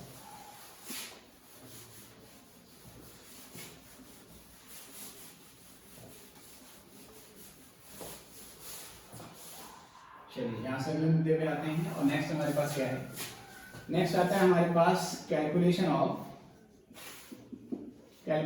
Of fund from operation, fund from operation, ठीक है सर। फंड फ्रॉम ऑपरेशन का मतलब क्या है? ऑपरेशन का मतलब है हमारी जो ऑपरेटिंग एक्टिविटी होती है, किसी भी बिजनेस की जो ऑपरेटिंग एक्टिविटी होती है, उस ऑपरेटिंग एक्टिविटी से भी हमारा फंड या तो जनरेट होता है या उसमें हमारा फंड यूटिलाइज हो जाता है। ऑपरेटिंग एक्टिविटी का क्या मतलब है? कई बार कैश फ्लो स्टेटमेंट में भी हम पढ़ते हैं, तो जैसे कैश फ्लो स्टेटमेंट में ऑपरेटिंग एक्टिविटी को हम डिफाइन करते हैं, सेम वही लॉजिक यहाँ पर है। अगर मैं कहता हूँ कि किसी बिजनेस की ऑपरेटिंग एक्टिविटी क्या है, तो ऑपरेटिंग एक्टिविटी किसी बिजनेस की वो एक्टिविटी होती है जो उस बिजनेस को डिफाइन करती है। जैसे आपसे मैंने बोला कि एक फ्रूट सेलर क्या काम करता है? आप बोलोगे सर फ्रूट खरीदेगा और बेचेगा, तो मैंने कहा ये ऑपरेटिंग एक्टिविटी है। एक बुक शॉप क्या क्या करती है? बुक खरीदती है, बेच देती है। एक कपड़े की दुकान क्या करती है? कपड़ा खरीदती है या बनाती है, उसको बेच देती है। एक कोचिंग सेंटर क्या करता है? टीचिंग सर्विस देता है, बदले में पैसा लेता है ना। एक फर्नीचर शॉप क्या करेगी? फर्नीचर खरीदेगी और उसको बेच देगी। यही ऑपरेटिंग एक्टिविटी होती है ना। तो हर बिजनेस को डिफाइन करने वाली जो एक्टिविटी होती है, किसी बिजनेस की जो मेन एक्टिविटी होती है जिसके थ्रू वो बिजनेस रेवेन्यू कमा रहा है, किसी बिजनेस के रेवेन्यू मॉडल को ही हम ऑपरेटिंग एक्टिविटी बोलते हैं। तो calculation of fund from operation की बिजनेस को ऑपरेट करने से भी हमारे पास फंड जनरेट होता है। अच्छा, अब एक चीज समझो, प्रॉफिट एंड लॉस अकाउंट से हम नेट प्रॉफिट निकालते हैं। क्या निकालते हैं? Net profit. क्या ये नेट प्रॉफिट हमारा फंड के इक्विवेलेंट माना जा सकता है? मतलब अगर एक साल में मैंने 50 करोड़ का प्रॉफिट कमाया, तो क्या मैं ये मान लूं कि उस साल मेरे पास 50 करोड़ का फंड आ गया?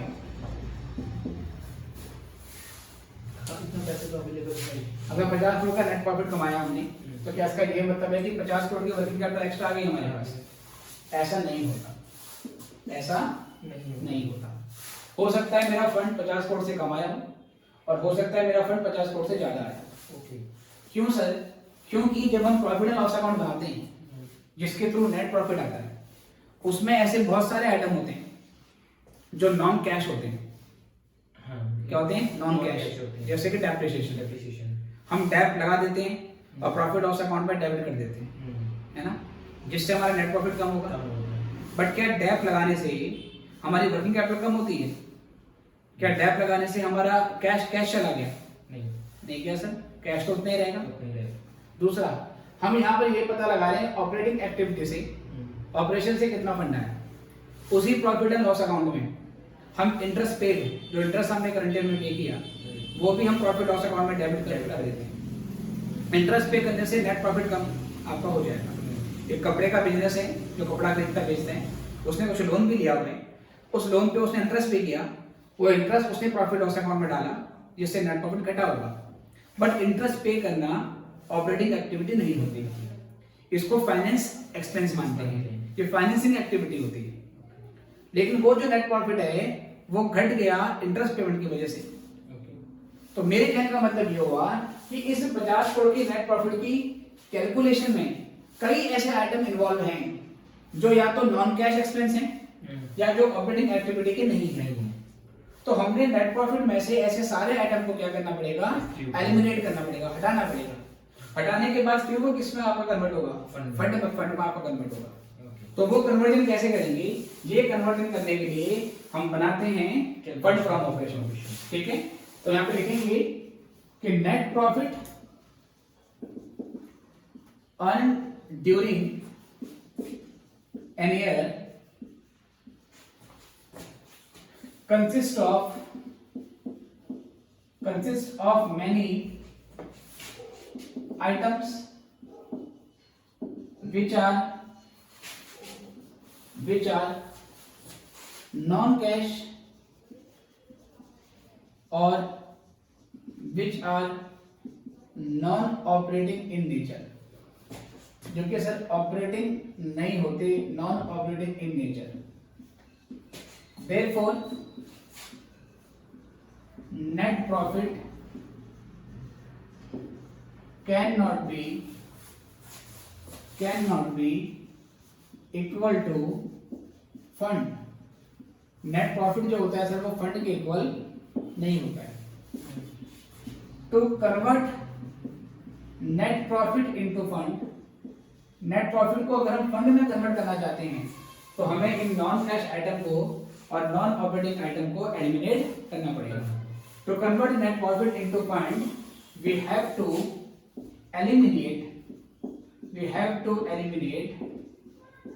Eliminate non cash and non operating item. हमें non cash and non operating item को हटाना पड़ेगा।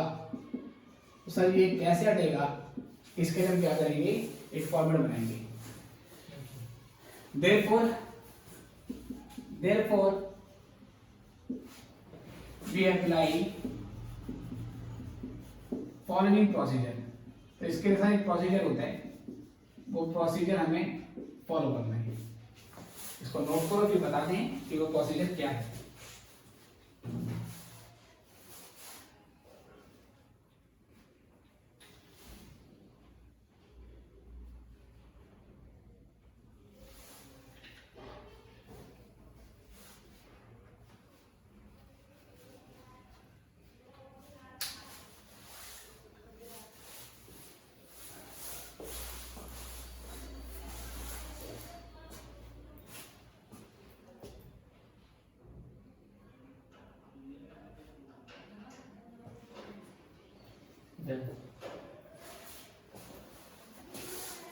ठीक है, अब से प्रोसीजर क्या है ध्यान से देखो। तो सबसे पहले मैंने बताया कि हमारे पास नेट प्रॉफिट हमारे पास होना चाहिए। उस नेट प्रॉफिट में से कुछ आइटम को एलिमिनेट करेंगे और एलिमिनेट करने के बाद फिर वो नेट प्रॉफिट किसमें कन्वर्ट हो जाएगा, फंड में। अगर नेट प्रॉफिट 50 करोड़ है तो एक्चुअल फंड 50 करोड़ से कम भी हो सकता है और ज्यादा भी हो सकता है, डिपेंडिंग ऑन की क्या आइटम प्लस माइनस होगी। अब एग्जाम में होता क्या है कि हमें नेट प्रॉफिट डायरेक्टली गिवन नहीं होता, ठीक है। हमें नेट प्रॉफिट का डायरेक्ट आंसर नहीं दिया होता कि हमने नेट प्रॉफिट करंट ईयर में कितना कमाया। ओके, तो हमें नेट प्रॉफिट करंट ईयर में हमें कितना कमाया वो चीज हमें समझनी पड़ेगी। सुनना जरा ध्यान से एक चीज। मान लो कि करंट ईयर 2017-18 का मुझे नेट प्रॉफिट पता है कि ये नेट प्रॉफिट 50,000 था, मान लो पता है ना। इसमें से कुछ चीजें मैं ट्रांसफर करूंगा रिजर्व में, ट्रांसफर टू रिजर्व। 50 में से मान लो कि मैंने 5,000 जो है ये अपने रिजर्व में ट्रांसफर कर दिया। अच्छा जी, इसमें से मैंने मान लो डिविडेंड भी पे कर दिया। सपोज मान लो कि 10,000, ठीक है। उसके बाद सपोज मान लो कि मैंने इसमें से प्रोविजन फॉर टैक्स बनाया। ये नेट प्रॉफिट मान लो मेरा बिफोर टैक्स था, है ना, ये बिफोर टैक्स नेट प्रॉफिट था मेरा। और प्रोविजन फॉर टैक्स मेड 15,000 का मैंने बनाया प्रोविजन।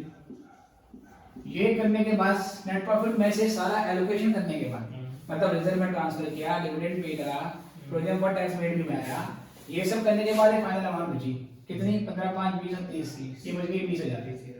ये 20,000 मैंने सरप्लस में ट्रांसफर कर दिया, है ना, ट्रांसफर टू सरप्लस।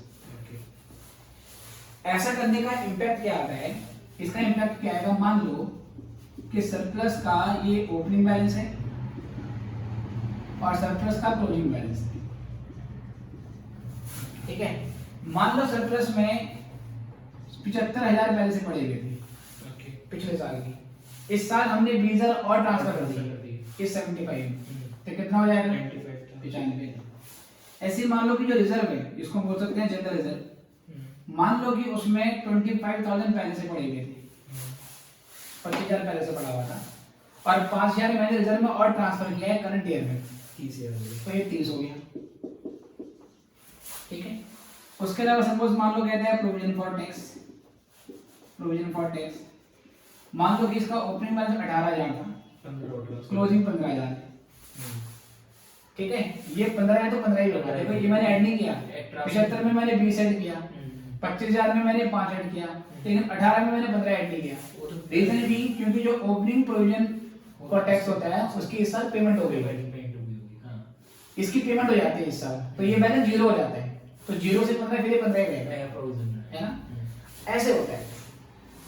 अब जब मैंने आपको ये एग्जांपल बताया तो मैंने ये एज्यूम किया कि मुझे ये 50,000 पता है, अच्छा। पर मैंने कहा पेपर में क्या होगा, आपको बैलेंस शीट दी होगी, आपको ये फिगर नहीं दी होगी, ये आपको नहीं बताई, ओके ये नहीं बताई, लेकिन आपको ये सारी चीजें एडजस्टमेंट में बताएगा।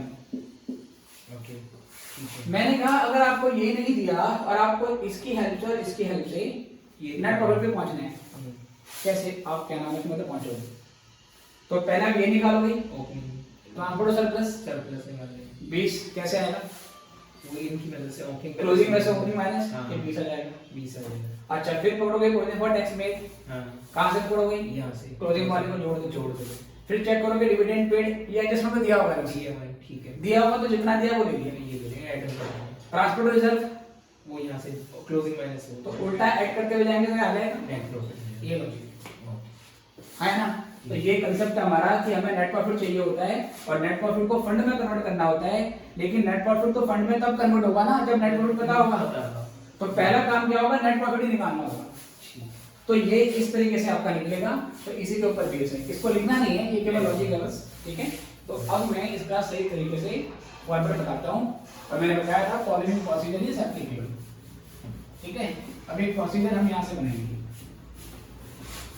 देखना ध्यान से, देखना ध्यान से। तो यहां से आपसे मैंने बोला, अब हम बना रहे हैं calculation of sorry calculation of fund from operation, calculation of fund from operation for the year ended, ठीक है जी। चलिए तो यहां पे लिखेंगे पर्टिकुलर, फिर ये अमाउंट, ठीक है। इसको अकाउंट फॉर्म में भी बना सकते हैं और इसको स्टेटमेंट फॉर्म में भी बना सकते हैं, तो मैं दूसरा तरीका भी आपको समझा दूंगा। तो सबसे पहले सर सरप्लस का जो ओपनिंग बैलेंस है वो यहां डाल देंगे, by opening balance of surplus, ठीक है। और यहां पर to closing balance of surplus,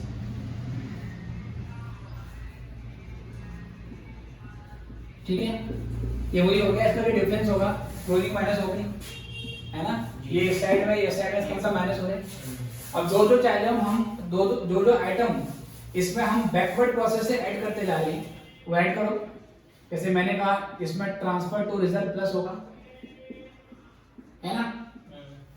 provision for tax made plus होगा,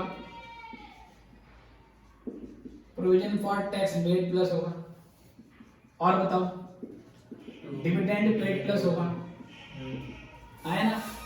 जैसे ही मैं इस क्लोजिंग बैलेंस में ये ऐड करता हूं और ये माइनस करता हूं, मेरे पास करंट ईयर का नेट प्रॉफिट आ जाएगा, है ना। इतना करने से करंट ईयर का नेट प्रॉफिट आ गया, क्या सर, क्लोजिंग बैलेंस उसमें ये ऐड और ये माइनस, तो यहां से मेरे पास नेट प्रॉफिट आ गया। लेकिन अब मैं नेट प्रॉफिट को क्या करूंगा, फंड में कन्वर्ट करूंगा, तो इसमें कुछ और एडजस्टमेंट होगा। अब सुनना ध्यान से, प्रॉफिट लॉस अकाउंट के अंदर कुछ ऐसे आइटम डेबिट हो रखे थे जो या तो नॉन कैश थे या जो नॉन ऑपरेटिंग थे, उन्होंने नेट प्रॉफिट को घटाया था। अब हम उन्हें एलिमिनेट कर रहे हैं तो बढ़ाने पड़ेंगे, मतलब जोड़ना पड़ेगा। तो ये आइटम तो मैंने लिए थे नेट प्रॉफिट निकालने के लिए, अब नेट प्रॉफिट को फंड में कन्वर्ट करने के लिए मैं इसमें ऐड करूंगा, देखो डेप्रिसिएशन, क्योंकि ये नॉन कैश होता है। तो loss on sale of asset, ये भी नॉन कैश होता है सर। एसेट के बेचने पे जो लॉस होगा वो नॉन कैश है। नॉन कैश कैसे है, मान लो सुमित 50,000 की फिक्स असेट थी जिसकी बुक वैल्यू 50,000 थी, उसको मैंने 40,000 में बेचा, कितने का लॉस हुआ, 10,000 का लॉस हुआ। तो जो 40,000 की सेल प्राइस है उसमें 10,000 तो पहले से माइनस है ना। लेकिन हमको 10,000 प्रॉफिट लॉस में भी डाल देते हैं, जिससे नेट प्रॉफिट क्या हो जाता है, कम आपका हो जाएगा। पर 10,000 क्योंकि नॉन कैश है, 10,000 का लॉस आने का ये मतलब नहीं कि हमारा कैश चला गया। अगर 50 वाली चीज 40 में बेचेंगे तो इनफैक्ट 40 का कैश आएगा, गया तो कुछ भी नहीं। पर ये 10,000 प्रॉफिट लॉस अकाउंट में डेबिट हुआ होता है, जिससे नेट प्रॉफिट घटा होता है, तो ये नॉन कैश है, इसको क्या कर रहे हैं, ऐड कर रहे हैं। ऐसी और क्या आ सकता है सर, और ऐसे इसमें आ सकता है गुडविल रिटर्न ऑफ, जैसे फिक्स असेट पे लगाते हैं डेप्रिसिएशन, जैसे टेंजिबल एसेट पे लगाते हैं डेप्रिसिएशन, वैसे इंटेंजिबल एसेट पे हम क्या करते हैं अमोर्टाइजेशन, तो वो हो गया गुडविल रिलेटेड। तो अगर कैश फ्लो स्टेटमेंट जिन बच्चों ने किया है तो कैश फ्लो स्टेटमेंट की ऑपरेटिंग एक्टिविटी में भी ऐसे ही करते हैं। ठीक है, तो ये हो गया टू गुडविल रिटर्न ऑफ। तो ये आइटम क्यों ऐड हो रहे हैं सर? ये आइटम नॉन कैश है इसलिए ऐड हो रहे हैं। अब सर कुछ नॉन ऑपरेटिंग आइटम होंगे जैसे कि इंटरेस्ट पे करना, बताइए जी, इंटरेस्ट पे करना, इंटरेस्ट पे करना कैश एक्सपेंस है नो डाउट, बट इंटरेस्ट पे करना ऑपरेटिंग एक्टिविटी नहीं होगी, ये ऑपरेटिंग आइटम नहीं है। बट ये आइटम भी प्रॉफिट लॉस अकाउंट में डेबिट हुआ होगा जिससे नेट प्रॉफिट घटा होगा, तो इसके इफेक्ट को हटाने के लिए क्या करेंगे यहाँ पर, ओके ये हो गया सर इंटरेस्ट पेड। उसके अलावा premium on redemption, premium paid on redemption, आपने प्रेफरेंस शेयर्स का या डिबेंचर्स का आपने क्या करा सर, रिडीम करा, उस पे प्रीमियम पे करा, तो वो भी आपने यहाँ पे ले लेना है। ठीक है सर। इसके अलावा sir premium expense return of, अगर कोई फिक्टिशियस एसेट राइट ऑफ हुई है like preliminary expense return of, ये है हमारी फिक्टिशियस एसेट्स, अगर सर ये भी राइट ऑफ करी है हमने तो ये भी प्रॉफिट लॉस अकाउंट में डेबिट हुई होगी, बट अगेन प्रीलिमिनरी एक्सपेंस को राइट ऑफ करना नॉन कैश होता है, तो ये भी यहाँ पे जोड़ दिया जाएगा। जैसे प्रॉफिट लॉस अकाउंट में डेबिट साइड में नॉन कैश या नॉन ऑपरेटिंग आइटम डेबिट हुए होते हैं जो नेट प्रॉफिट को घटाते हैं और उसको एलिमिनेट करने के लिए यहाँ पर एड बैक करना पड़ रहा है, सेम वैसे ही प्रॉफिट लॉस अकाउंट में कुछ नॉन ऑपरेटिंग इनकम भी इंक्लूड हुई होती है जो नेट प्रॉफिट को बढ़ाती है। अब उसको नलिफाई करने के लिए घटाना पड़ेगा। करेक्ट। तो नॉन ऑपरेटिंग इनकम कौन कौन सी होगी? जैसे इंटरेस्ट रिसीव, जैसे कि डिविडेंड रिसीव, कमीशन, है ना, जैसे कि suppose non trading commission receive, commission अगर हमारा ट्रेडिंग एक्टिविटी का है तो ठीक है, लेकिन अगर नॉन ट्रेडिंग कमीशन है तो वो भी नॉन ऑपरेटिंग इनकम है। ऐसे ही एसेट बेचने पे प्रॉफिट हो गया तो वो भी क्या है, नॉन कैश आइटम है। तो ये सारी चीजें नेट प्रॉफिट को बढ़ाते हैं, बट क्योंकि ये या तो नॉन कैश है या नॉन ऑपरेटिंग है, इसलिए इनको भी फंड की डेफिनेशन से हटाना पड़ेगा। तो वो आइटम यहाँ डाल देते हैं। तो यहाँ पर क्या आएगा सर, यहाँ पे आपके पास आएगा नॉन ऑपरेटिंग इनकम, जैसे कि इंटरेस्ट रिसीव, जैसे कि डिविडेंड रिसीव्ड, जैसे कि profit on sale of asset, ये सारी की सारी नॉन ऑपरेटिंग इनकम यहाँ पर मिलेगी। जिन्होंने कैश फ्लो किया है बेटा, तो कैश फ्लो में जो हम निकालते हैं net operating profit before change in working capital, तो ये वही निकाल रहे हैं हम यहाँ पर, net operating profit before change in working capital ही निकाल रहे हैं। वहां तक की सारी एडजस्टमेंट सेम होगी जो कैश फ्लो में होती है। ये करने के बाद अब आएगा डिफरेंस। जो डिफरेंस आएगा ना, इसको बोलेंगे फंड फ्रॉम ऑपरेशन, और ये हमारी यहां से निकल जाएगी बैलेंसिंग फिगर, और ये आइटम निकालने के बाद हमारा फंड फ्रॉम ऑपरेशन पूरा हो जाएगा।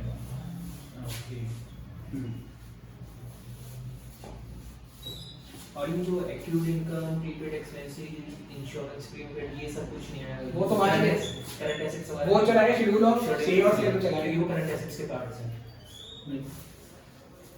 ठीक है, ये कोई बात समझ में आ गई, इसको देख लो अच्छे से, ये फंड निकल के आ गया। अच्छा, कुछ लोग इसको जैसे मैंने कैसे बनाया सर, इसको फॉर्मेट में बना दिया, कुछ लोग इसको इस तरीके से ना बना के ना स्टेटमेंट टाइप का बना देते, ये ध्यान रखना, वो आपको मैं इसमें ऐसे बता रहा हूँ। जैसे पहले ले लेंगे क्लोजिंग बैलेंस और सरप्लस, ओके, मतलब ये ले लेंगे, ले लेंगे, ऐड कर देंगे आइटम जो ऐड करनी है, उसमें ऐड कर देंगे सारे आइटम, ये सारे ऐड कर देंगे, ओके, आए ना, फिर लेस कर देंगे ये सारे आइटम, और जो नॉन ऑपरेटिंग इनकम ये वाली ये सारी, और ये करने के बाद फिर आपका फंड फ्रॉम ऑपरेशन आ जाता है। तो कुछ किताबों में ऐसे किया है, कुछ किताबों में ऐसे किया है, क्योंकि इसके लिए कोई अकाउंटिंग स्टैंडर्ड नहीं है, तो इसका कोई फिक्स फॉर्मेट नहीं है। और वैसे भी ये fund flow statement share holder को प्रेजेंट नहीं किया जाता, इसलिए कंपनी के केवल इंटरनल पर्पस के लिए होता है। तो क्योंकि ये चीज एक्सटर्नल रिपोर्टिंग का पार्ट नहीं है, एक्सटर्नल रिपोर्टिंग का पार्ट नहीं है, इसका कोई फिक्स फॉर्मेट नहीं होता, है ना। तो कुछ लोग ऐसे बनाते हैं, कुछ लोग क्लोजिंग बैलेंस में ये सारी चीजें ऐड कर देते हैं, ये सब लेस कर देते हैं, और वहां से हमारा फंड फ्लो ऑपरेशन आ जाता है। क्लियर है? इसका लॉजिक आपको समझ में आ गया कि क्यों ये आइटम प्लस हो रहे थे। पहले तो नेट प्रॉफिट निकालने के लिए ये 3 आइटम प्लस करी, उसके बाद फिर नॉन कैश और नॉन ऑपरेटिंग को हटाया, और यहाँ से भी नॉन ऑपरेटिंग इनकम को हटाया, तो हमारा जो नेट प्रॉफिट है ये फंड में क्या हो गया, ये फंड में खत्म हो गया। ठीक है, तो एक नोट आपको लिखना है इसी के नीचे, ये जो फंड फ्रॉम ऑपरेशन आया इसका ये मतलब होता है कि ऑपरेटिंग एक्टिविटी से इतना फंड जनरेट हुआ या नेट प्रॉफिट से इतना फंड जनरेट हुआ। अगर नेट प्रॉफिट 50 करोड़ था तो फंड मान लो 35 करोड़ का जनरेट हुआ है ना, ये एडजस्टमेंट करने के बाद निकला हमारे 35 करोड़, राइट। तो ये 35 करोड़ जो फंड जनरेट हुआ है ऑपरेशन से, मतलब ऑपरेटिंग एक्टिविटी से, इसको हम सोर्स ऑफ फंड मानते हैं। सोर्स ऑफ फंड, ठीक है, क्या मानेंगे इसको? सोर्स ऑफ फंड मानेंगे। ठीक है, fund from operation, fund from operation is considered as source of fund, source of fund, इसको source of fund माना जाता है। बाय चांस अगर ये बैलेंस शीट फिगर यहां आती हो तो एप्लीकेशन ऑफ फंड मानेंगे। अभी तो यहां आ रही है तो ये सोर्स ऑफ वर्किंग कैपिटल भी हो गया। हाँ, तो ये सोर्स ऑफ फंड का मतलब वर्किंग कैपिटल, इसको सोर्स ऑफ फंड मानेंगे या बोल दो सोर्स ऑफ वर्किंग कैपिटल मानेंगे। कब? अगर ये डिफरेंस यहां आ रहा है तो, अगर ये डिफरेंस यहां पर आ गया सर तो इसको हम क्या मानेंगे? एप्लीकेशन ऑफ फंड मानेंगे या एप्लीकेशन ऑफ वर्किंग कैपिटल मानेंगे। ठीक है, अब इस पे पहले मैं क्वेश्चन लेता हूं, एक सिंपल क्वेश्चन कराऊंगा, एक एडवांस क्वेश्चन कराऊंगा। ठीक, उसके बाद इस चैप्टर का कांसेप्ट लगभग खत्म है, फिर हमें मॉड्यूल से क्वेश्चन करने हैं बस, और मॉड्यूल से इसके हम सारा क्वेश्चन करेंगे, चैप्टर हमारा खत्म। तो ये फंड फ्लो स्टेटमेंट खत्म हो गया। 2 क्वेश्चन आज मैं भी करवा रहा हूं अपने आप से, और नेक्स्ट क्लास में फिर मॉड्यूल लेके आना, मॉड्यूल वाले क्वेश्चन करना। ठीक है, तो ये भी खत्म हो गया। चलो इसको मिटा दूं। तो पहले इस पे एक सिंपल क्वेश्चन है ताकि बात समझ में आ जाए हमें।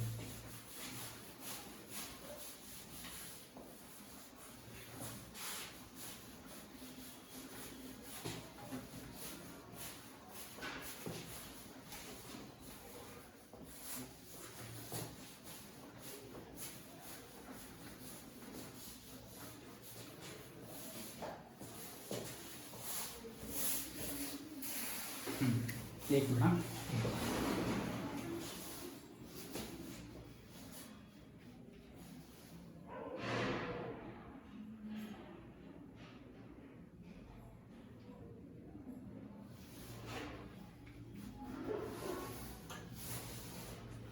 चलो जी। तो एक एग्जांपल लेते हैं जिसमें हम फंड फ्लो स्टेटमेंट को बनाना सीखेंगे। तो मैं सिंपल सा एक एग्जांपल लेता हूँ, ठीक है, जिसमें आपको बैलेंस शीट दे रखी है सपोज 2 ईयर की लायबिलिटीज, और फिर ये उसके बाद आपका 1/4/2012, 1/4/2012 और 31/3/2013, ये 1/4/2012 है और ये 13 है।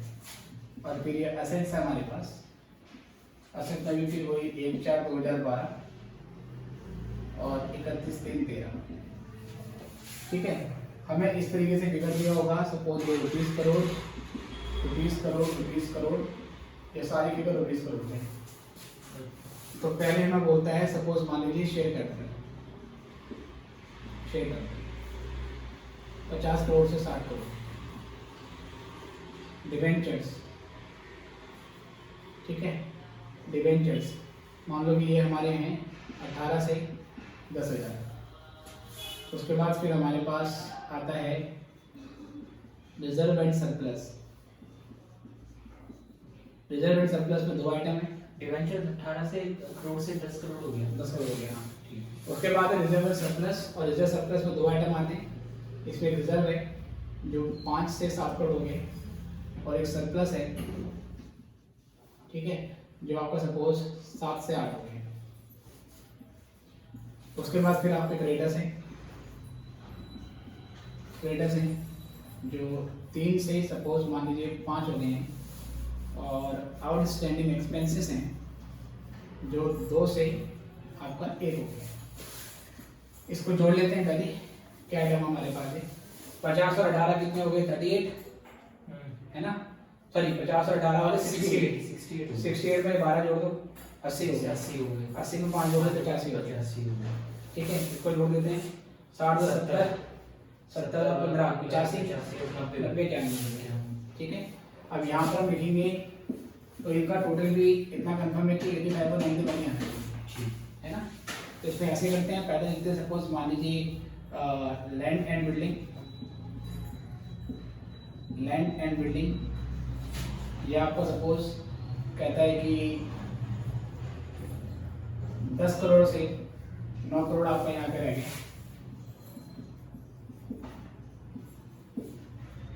प्लांट और मशीनरी, ये आपका 20 करोड़ से 28 करोड़ हो गया। स्टॉक, ये आपका 2 करोड़ से 3 करोड़ हो गया। डेटर्स, ये आपका 10 करोड़ से सपोज 6 करोड़ रह गया। ठीक है, इसके अलावा आपका ये कैश इन हैंड, ये 25 से 35 हो गया। और बाकी जो डिफरेंस है वो कैश एंड बैंक ले लेते हैं, है ना। तो करना जरा ये 10 और 20 30 40 65 और 2 67, तो माइनस करो 85 में से 67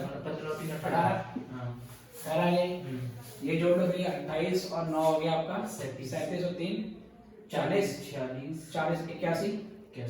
81 पे दस रहेगा, है ना।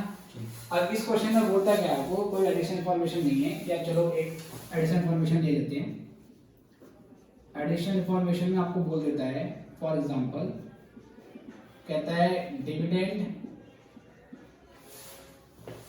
Proposed, dividend proposed current year का 1 करोड़, प्रीवियस ईयर का 1.5 करोड़ रुपीज में, ठीक है। और इसके अलावा फिर आपको कहता है, सपोज मान लो 7 पॉइंट कहता है आपको a part of plant and machinery, a part of plant and machinery costing rupees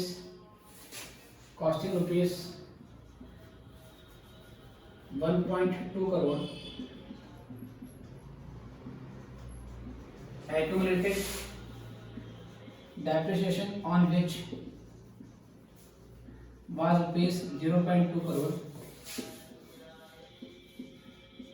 was sold for rupees 0.8 crore.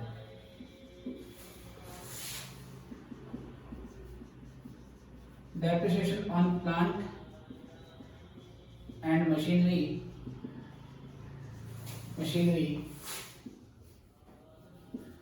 during the year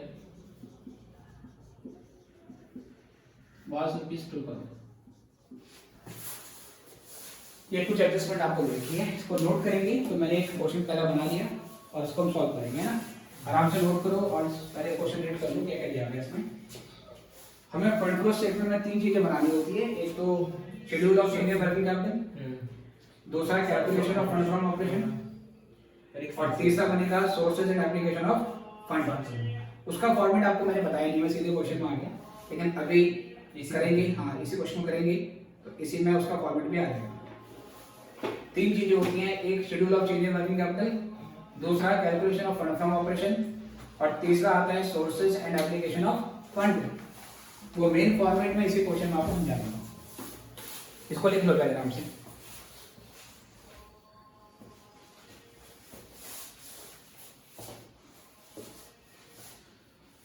तो आई गेस ये हम लोगों ने कर लिया, ठीक है। चलिए, तो सबसे पहले मैं क्या करूंगा, सबसे पहले मैं बनाऊंगा इसमें schedule of change in working capital for the year ended. Year and है मेरा 31/3/2013। ये हो गया पर्टिकुलर्स, ठीक है। फिर यहाँ पे आ जाएगा हमारे पास ओपनिंग बैलेंस, या आप डेट डाल दो 1/4/13, 1/4/12 रुपीस करोड़। ये एक बार बाहर लिख देंगे, और फिर यहाँ पर 31/3/13, और फिर यहाँ पर चेंज इन वर्किंग कैपिटल, है ना। वर्किंग कैपिटल में आपका कितना इंक्रीज हुआ, ये डिक्रीज हुआ या डिक्रीज हुआ। ठीक है, ये इस तरीके से लिख दिया रुपीज करोड़। एक बार चेक कर लेता हूँ ये पूरा कवर हो रहा है या नहीं, मैंने सेटिंग चेंज करेंगे। हाँ ठीक है, पूरा लग रहा है। फिगर जानबूझ के मैंने छोटी ली है ताकि जल्दी से जल्दी हो जाएगी। ठीक है, पर्टिकुलर्स 1 4 12 31 3 13 और change in working capital increase decrease, और मैंने ऊपर लिख दिया रुपीज करोड़, सारी फिगर रुपीज करोड़ में। तो सबसे पहले यहाँ पर हम क्या करेंगे, यहाँ पर हम करंट असेट्स के आइटम लेंगे। तो करंट असेट में कौन कौन से आइटम आते हैं, यहाँ से देखो। स्टॉक है, स्टॉक है, डेटर है, कैश एंड है, कैपिटल बैंक। स्टॉक ले लो 2 से 3, डेटर्स 10 से 6, 10 से 6, कैश इन हैंड 25 से 35, कैश बैंक 18 से 10, 18 से 10। यहां से निकालो इसका टोटल। ठीक है जी, फिर डी यहां से लिखेंगे करंट लायबिलिटी।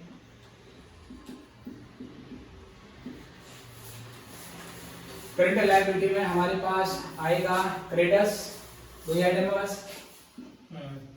क्रेडिटर्स ये हो गया आपका 3 से 5,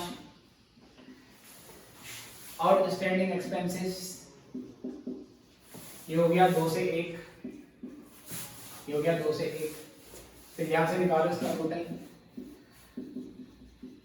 3 2 5, 5 और 1 6, ये कितना आया 25 और 10, 55 और 54, ये हो गया आपका 35, हाँ ये आया 55 55 और 254, ये 54 आया।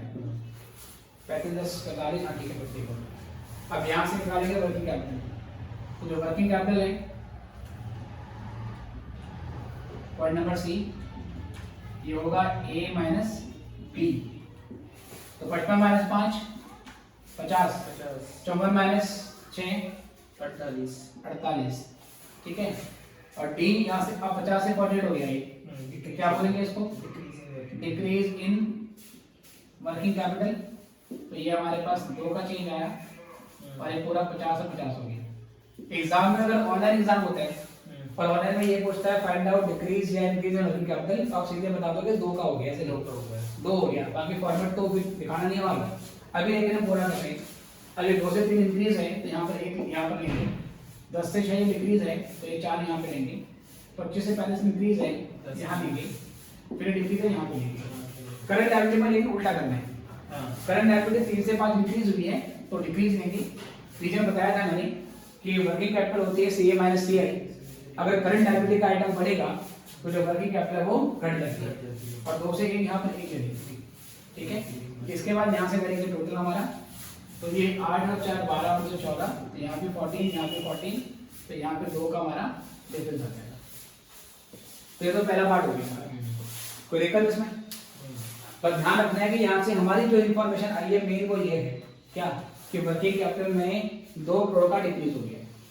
ये इन्फॉर्मेशन आगे यूटिलाइज की जाएगी जब हम तीसरा पार्ट बनाएंगे, which is statement of source and application of fund.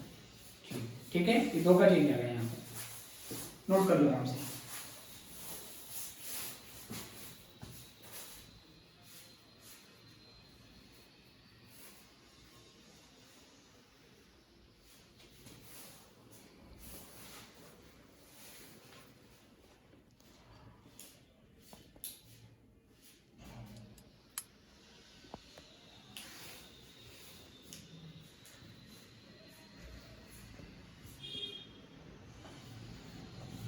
Decrease in working capital आया इस साइड से, हाँ, तो यहाँ पे हमने इंक्रीज से लिखा चेंज इन वर्किंग कैपिटल। नहीं वो तो हमने बस दोनों शहरों का टोटल क्या करें, माइनस किए। अच्छा, अगर वर्किंग कैपिटल डिक्रीज होगी तो वो सोर्स बन जाती है वर्किंग कैपिटल का, वर्किंग कैपिटल में भी, हाँ, समझ रहे हो? 50 से 48 हो गई, हाँ। मतलब पिछले साल तक हम वर्किंग कैपिटल के लिए 50 लाख का फंड ब्लॉक करते थे, सॉरी 50 किसमें से लिए, करोड़ में, करोड़। 50 करोड़। तो पिछले साल हम 50 करोड़ का फंड वर्किंग कैपिटल के लिए रखते थे, इस साल 48 करोड़ ही रखते हैं, तो 2 करोड़ से हमारी वर्किंग कैपिटल इंक्रीज हो गई है ना, क्योंकि वर्किंग कैपिटल में चेंज होने का एक कारण वर्किंग कैपिटल ही होती है। 2 करोड़ से इंक्रीज हुई डिक्रीज हुई है। हाँ लेकिन वर्किंग कैपिटल का decrease source of working capital माना जाए, सोर्स ऑफ वर्किंग कैपिटल मान जाएगा। इसलिए सोर्स को दिखा लें। हाँ तो इसलिए इनफ्लो हो गया हुआ डिक्रीज है क्योंकि वर्किंग कैपिटल कहाँ से आएगी, एसेट बेच के आएगी, हाँ शेयर इश्यू करके आएगी, और जो हमारी पिछले साल से इस साल की वर्किंग कैपिटल में डिक्रीज आएगा वहां से भी वर्किंग कैपिटल आएगी। समझो, वर्किंग कैपिटल को आप वाटर ड्रॉप मान लो कि ये पानी की बूंदें हैं। पहले आप बाल्टी में 50 लीटर पानी भर के रखते थे पिछले साल, इस साल आप 48 लीटर रख रहे हो तो 2 लीटर पानी बचेगा ना। तो अभी तो फ्लो ऑफ क्या है, फंड है। प्लस आप शेयर इश्यू करते थे वहां से पानी आता था, असेट बेचते थे वहां से पानी आता था। तो वर्किंग कैपिटल के स्टॉक का कम हो जाना, अगर मैं वर्किंग कैपिटल को लिक्विड मान लूं कि पहले 50 लीटर रखते थे, इस साल 48 लीटर रख रहे हैं, तो इस साल 2 लीटर कम रख रहे हैं, तो वो 2 लीटर तो क्या है, फ्लो ऑफ फंड है। ठीक है, ओके, ये पहला पार्ट हो गया इसका। ठीक है, इसको बिठा देते हैं, कोई दिक्कत तो नहीं है इसमें। ठीक है, चलो जी, अब इसके बाद अगले मुद्दे पे आएंगे।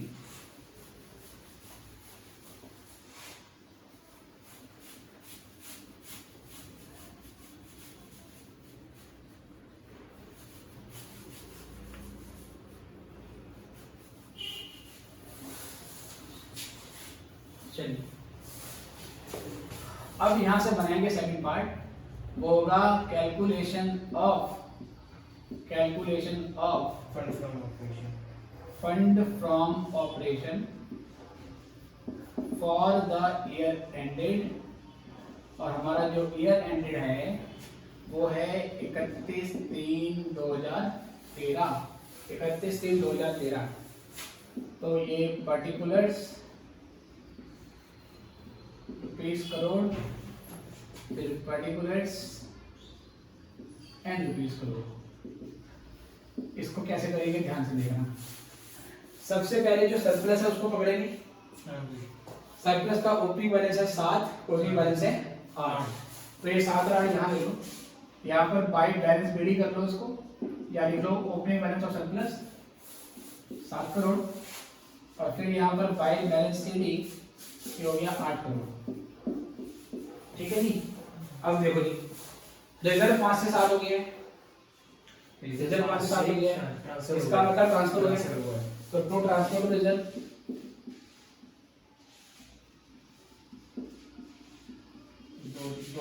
2 करोड़ का सर।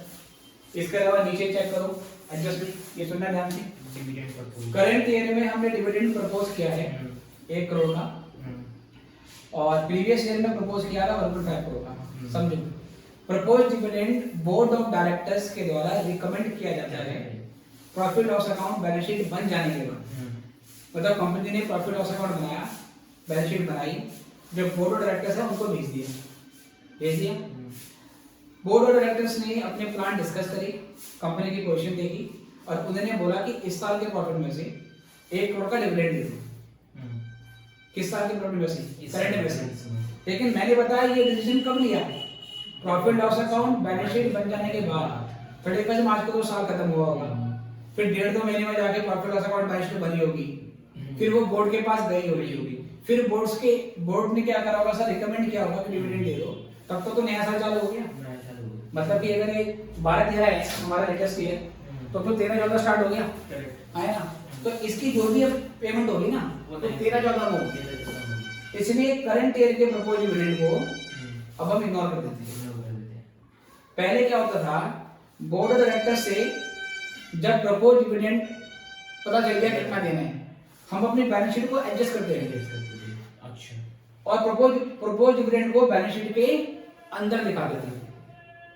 लेकिन सीए इंस्टीट्यूट ने अब जो स्टेटमेंट में चेंज किया, उन्होंने बोला कि भाई प्रपोज डिविडेंड को बैलेंस शीट में एडजस्ट मत करो।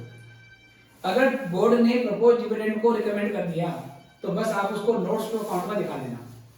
अच्छा, इसलिए आप प्रपोज डिविडेंड बैलेंस शीट में नहीं दिखाते। तो इस नए ट्रीटमेंट का फर्क क्या पड़ा कि करंट ईयर का प्रपोज डिविडेंड हमने हमेशा इग्नोर कर देना, उसका हमारे फंड फ्लो में कोई ट्रीटमेंट नहीं होता, इसका हमारे कैश फ्लो में भी कोई ट्रीटमेंट नहीं होता।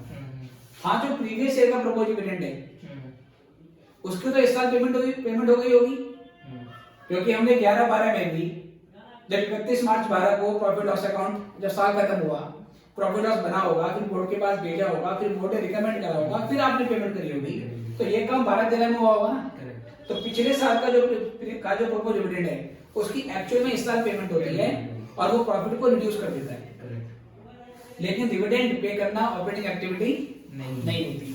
इससे ये प्रपोज डिविडेंड हम यहाँ डाल देंगे, वही प्रीवियस ईयर वाला करंट ईयर वाले को हमेशा इग्नोर कर देंगे।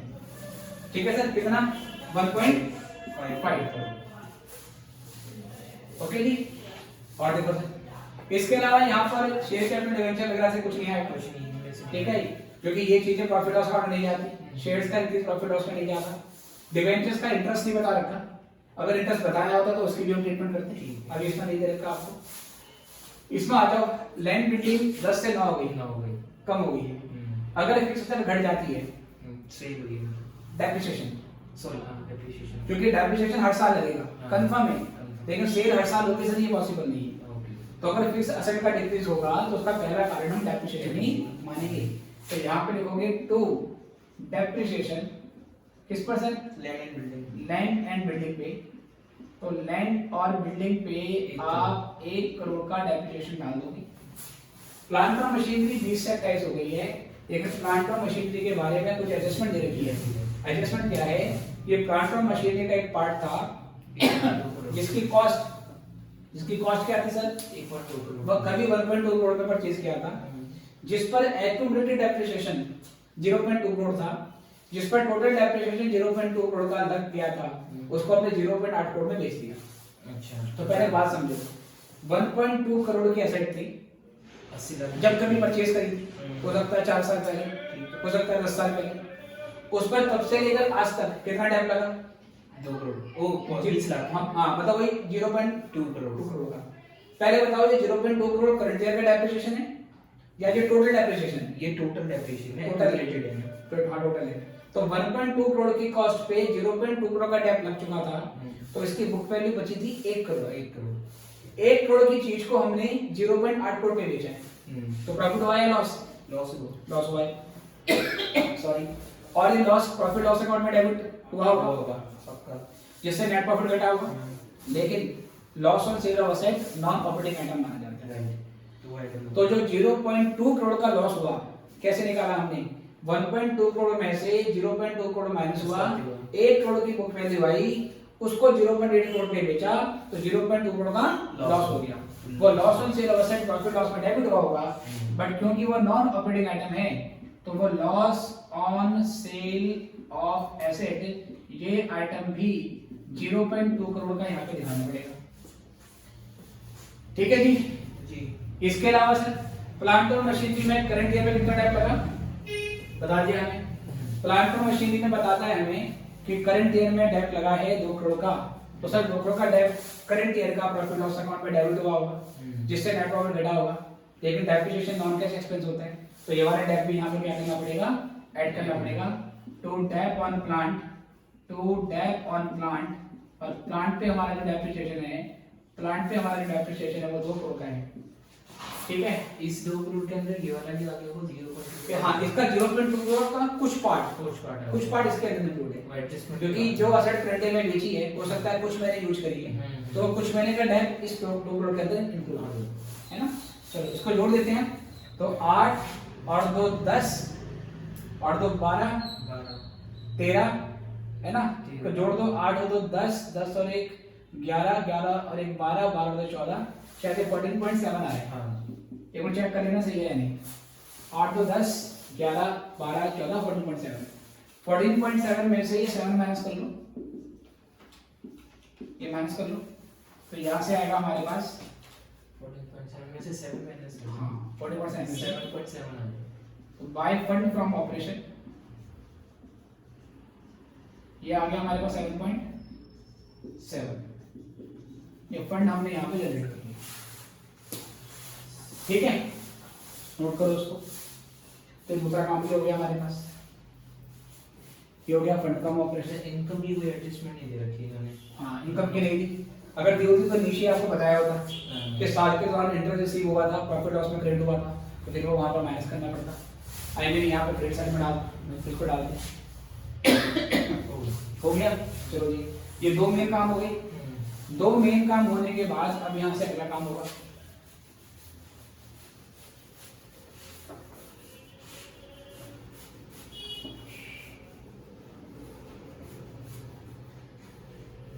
ठीक है, तो मान के चलो अगर ये क्वेश्चन समझ में आ रहा है ना, तो ये क्वेश्चन नियर एक्यूरेट एग्जाम में जो क्वेश्चन आएगा उसके इक्विवेलेंट है। थोड़ा उसमें ज्यादा आइटम होंगी, पर एग्जाम में मोर लेस ऐसे क्वेश्चन आते हैं। अगर ये समझ में आ रहा है, आपकी पहली क्लास है हमारी इसकी, अगर फंड फ्लो की ये पहली क्लास समझ में आ गई तो फंड फ्लो पर लगभग आपकी पकड़ बन चुकी है। अब बस क्वेश्चन सॉल्व करेंगी, 8-10 क्वेश्चन सॉल्व होंगी, कुछ बुक के और कुछ पास्ट एग्जाम की, तो फिर उससे प्रैक्टिस बन जाएगी हमारी। ठीक है, बाकी एक्चुअली फंड फ्लो करने का सही तरीका क्या होता है मैं आपको बताऊं। पहले कैश फ्लो स्टेटमेंट करना पड़ता है। अगर कैश फ्लो बहुत अच्छे से किया हो तो इस चैप्टर को समझने में मुश्किल से 15 से 20 मिनट लगते हैं। ठीक है, बट क्योंकि अभी आपका कैश फ्लो नहीं हुआ है, कोई दिक्कत नहीं, वो बाद में आपका हो जाएगा। अदरवाइज उसका रिकॉर्डेड लेक्चर ऑलरेडी है ना, पर आप वो नहीं देखना चाहो तो फेस टू फेस भी हो जाएगा, कोई प्रॉब्लम नहीं है। चलो, तो यहाँ से आएगा तीसरा पार्ट चलेगा। तीसरा आएगा हमारे पास, जिसको हम क्या बोलते हैं, जिसको हम फंड फ्लो स्टेटमेंट बोलते हैं। तीसरे पार्ट को, ये बेसिकली होता क्या है, ये होता है स्टेटमेंट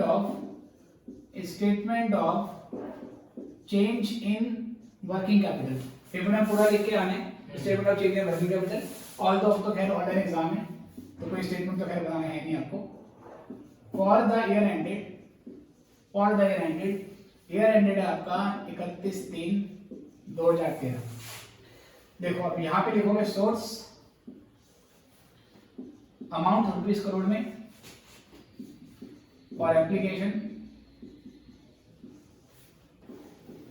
अमाउंट में। यहां पर सारे के सारे नॉन करेंट वाले आइटम आते हैं। किस वाले? इसमें सारे क्या आएंगे? नॉन करंट, सिर्फ नॉन करंट वाले आइटम आएंगे जो छोड़ दिए हमने। देखो शेयर कैपिटल, देखो शेयर कैपिटल छोड़ दी 50 से कितनी हो गई है? 10 हो गई, बढ़ गई 60। इसका मतलब शेयर इशू करें, शेयर इशू करेंगे तो फंड आया होगा। फंड आया होगा। तो यहाँ पर 2 बाय मत लिखो, सिंपल लिखो, proceeds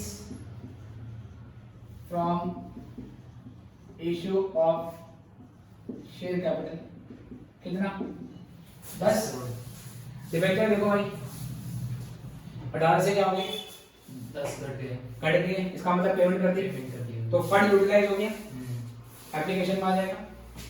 redemption of debenture, outflow हो गया, ये आउटफ्लो हो गया। रिडम्पशन ऑफ डिबेंचर्स, चलो ये कितना आया? 8। बाकी ये आइटम ले चुके हैं ऑलरेडी में, करंट एसेट्स ये ले लिया था, ये फंड फ्रॉम उसमें लिया था, जो भी बनाया था जिससे पहले फंड फ्रॉम ऑपरेशन, और ये शेड्यूल में चला गया था। लैंड बिल्डिंग में कोई परचेज सेल तो हुई नहीं है, केवल डैप लगाए और डैप ले चुके हैं ऑलरेडी। प्लांट और मशीनरी के बारे में ओपनिंग बैलेंस है, क्लोजिंग बैलेंस है, प्लस कुछ एडजस्टमेंट है। तो अब हम प्लांट और मशीनरी का अकाउंट बनाएंगे वर्किंग नोट में। तो मान लो ये है मेरा वर्किंग नोट, और यहाँ वर्किंग नोट में मैं प्लांट एंड मशीनरी का अकाउंट बना रहा हूँ। चलो जी, ये है डेबिट और ये है क्रेडिट, है ना। देखो यहाँ प्लांट और मशीनरी का जो ओपनिंग बैलेंस है वो है 20 करोड़, तो बैलेंस शीट 20 करोड़। ठीक है, ये सारी फिगर आपकी रुपीस इसमें है, रुपीस करोड़ में है। और जो बैलेंस शीट है इसका 28 करोड़, ये 28 हो गया। ठीक है, ये 20 और ये हो गया हमारा 28। अच्छा जी, एक प्लांट और मशीनरी जिसकी कॉस्ट 1.2 करोड़ थी, जिस पर 0.2 करोड़ का डेप्रिसिएशन टोटल लगा था, उसको 0.8 में बेचा। तो पहले बाय बैंक अकाउंट 0.8 में बेचा, फिर लॉस भी हुआ इसमें कितना? 0.2 करोड़ का। और करंट ईयर का डेप आएगा यहाँ पर, करंट ईयर का डेप कितना? 2 करोड़ का। ये करंट ईयर का डेप हो गया। ये वाला डेप्रिसिएशन नहीं आएगा 0.2 वाला, क्योंकि टोटल है, ये करंट ईयर का नहीं है। इसका कुछ हिस्सा इसके अंदर इंक्लूड होगा। अब यहां से टोटल करके डिफरेंस निकालेंगे टू बैंक अकाउंट, तो ये हमारी एसेट क्या आ जाएगी? परचेज, और ये थी सेल, ये सेल थी और ये परचेज। तो 28, 29, 31, 31 में से 20 माइनस करो तो 11 11 हो गया, तो 11 आ गया बैलेंस इंटीग्रल।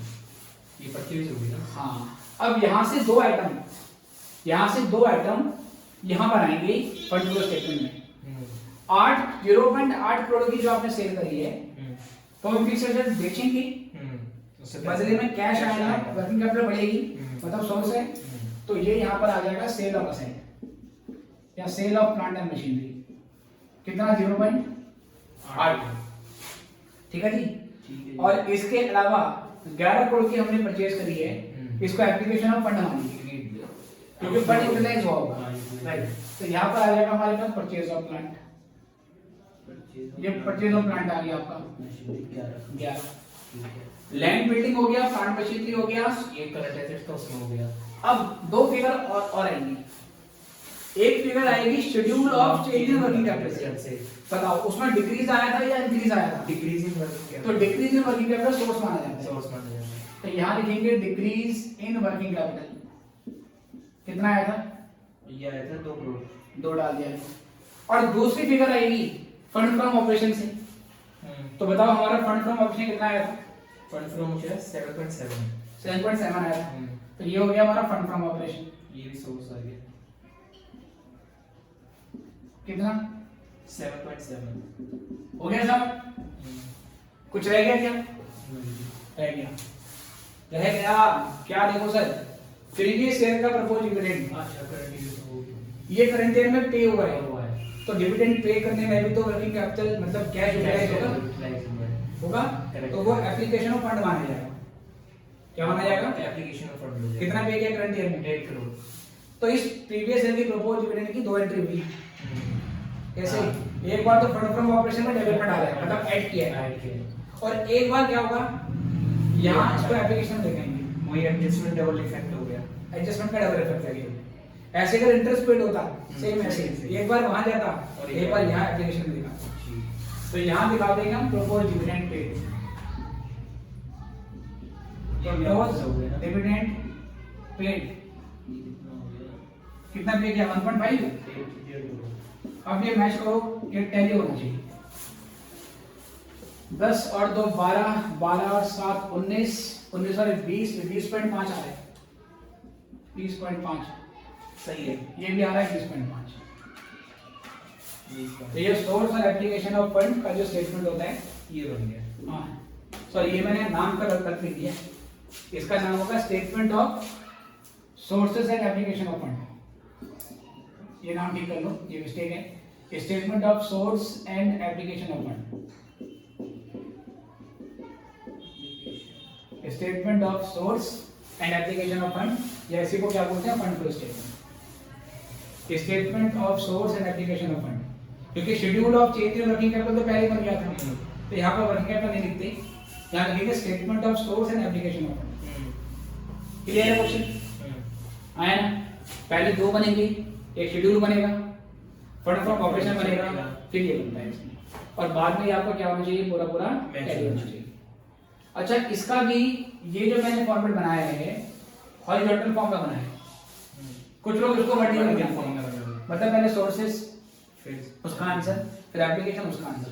तो चाहे हॉरिजॉन्टल का बनाओ या वर्टिकल बनाओ, मर्जी है, क्योंकि इसको कोई फिक्स फॉर्मेट नहीं है। क्लियर है या नहीं? कंफर्म? तो बस अब हमें क्या करना है, इसके मॉड्यूल से क्वेश्चन करने हैं, और कुछ आइटम्स ऐसे हैं जिसकी डबल एंट्री होती है ना, वो आइटम और मैं भी लिखवा देता हूँ, कुछ खास बातें ध्यान रखनी है इसमें।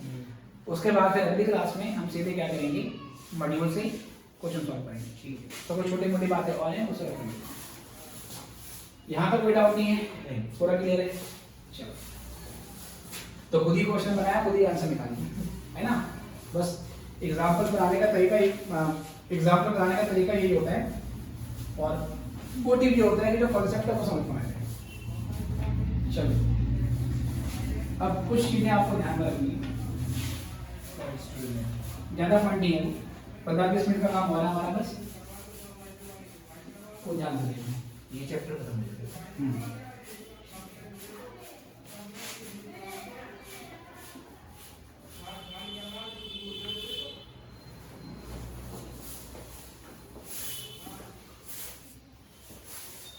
चलो कुछ खास बातें आपको ध्यान में रखनी है, इंपॉर्टेंट पॉइंट्स, इंपॉर्टेंट पॉइंट निकल के आते हैं यहाँ से। कुछ चीजों की डबल एंट्री होगी, जैसे आपको मैंने बताया कि अभी एक आइटम आ गया था, क्या नाम है, प्रपोज्ड डिविडेंड था प्रीवियस ईयर का, है ना। यह आपको बोल देगा इंटरिम डिविडेंड। इंटरिम डिविडेंड क्या होता है, जो बोर्ड की रिकमेंडेशन से पहले कंपनी खुद पे कर देती है करंट ईयर में। ये करंट ईयर के प्रॉफिट में से निकाला जाता है, करंट ईयर में पेमेंट हो जाती है। या एक आपका बोलेगा इंटरेस्ट पेड, ठीक है। इन आइटम्स की हमेशा दो एंट्री होगी। इनकी दो एंट्री क्या होगी, एक बार तो आपने जो वो बनाओगे calculation of fund from operation बनाओगे, उसकी डेबिट साइड में डाल देंगे इसको, क्योंकि ये नॉन ऑपरेटिंग आइटम है। इंटरेस्ट पे करना, डिविडेंड पे करना ऑपरेटिंग एक्टिविटी का पार्ट नहीं होता, ऑल्दो ये नेट प्रॉफिट को डिक्रीज करता है, तो उसके इफेक्ट को हटाने के लिए वहां पे प्लस करना पड़ता है। दूसरा क्या है सर, डिविडेंड पे करा या इंटरेस्ट पे करा तो फंड तो यूटिलाइज हो गया ना, कैश तो चला गया ना, तो कैश जाने से जो करंट असेट है वो घटेगी, वर्किंग कैपिटल हमारी घट जाएगी, है ना। तो इसको क्या करेंगे सर हम, इसको एप्लीकेशन में दिखा देंगे। ये चीज आपको ध्यान में रखना, ठीक है। लेकिन बुक में क्या है, कुछ ओल्ड क्वेश्चन दे रखे हैं। हमारा जो इंस्टीट्यूट का स्टडी मॉड्यूल है उसमें ओल्ड क्वेश्चन दे रखे हैं, जिसमें प्रपोज डिविडेंड को बैलेंस शीट के अंदर दिखाया होता है। और तो मैंने बताया अब प्रपोज डिविडेंड को बैलेंस शीट के अंदर नहीं दिखाते हैं, सीए इंस्टीट्यूट ने ट्रीटमेंट चेंज कर दिया है। बट फिर भी अगर आप कोई बुक उठाओगे, लाइक इंस्टीट्यूट का मॉड्यूल उठा लो, तो उसमें प्रपोज डिविडेंड अभी भी आपको बैलेंस शीट के अंदर दिखेगा। जब मार्केट से कोई और बुक दिखाओगे तो उसमें भी प्रपोज डिविडेंड बैलेंस शीट के अंदर दिखेगा। और हो सकता है एग्जाम में इंस्टीट्यूट जो क्वेश्चन बना के दे दे उसमें भी प्रपोज डिविडेंड बैलेंस शीट के अंदर दिखा दे। नॉर्मली होता नहीं है ऐसा, पर कई बार एग्जाम सेंटर है वो अपनी दुनिया में कोई होते हैं तो वो दे देते हैं क्वेश्चन कि चलो ठीक है, वो बुक उठाई क्वेश्चन लिख दिया। उस केस में क्या करेंगे वो आपको मैं बता रहा हूं। If propose dividend is given in balance sheet, ठीक है, like this। कैसे दिया होगा सर, एग्जांपल भी आपको मैं बता देता हूं। लायबिलिटीज वाले पार्ट में दिया होगा, मान लो बोलेगा प्रपोज डिविडेंड और ये 1/4/12 का बैलेंस है जो कि मेरा ओपनिंग बैलेंस है, और 31/3/13 का बैलेंस है। मान लो कि ये मेरा क्लोजिंग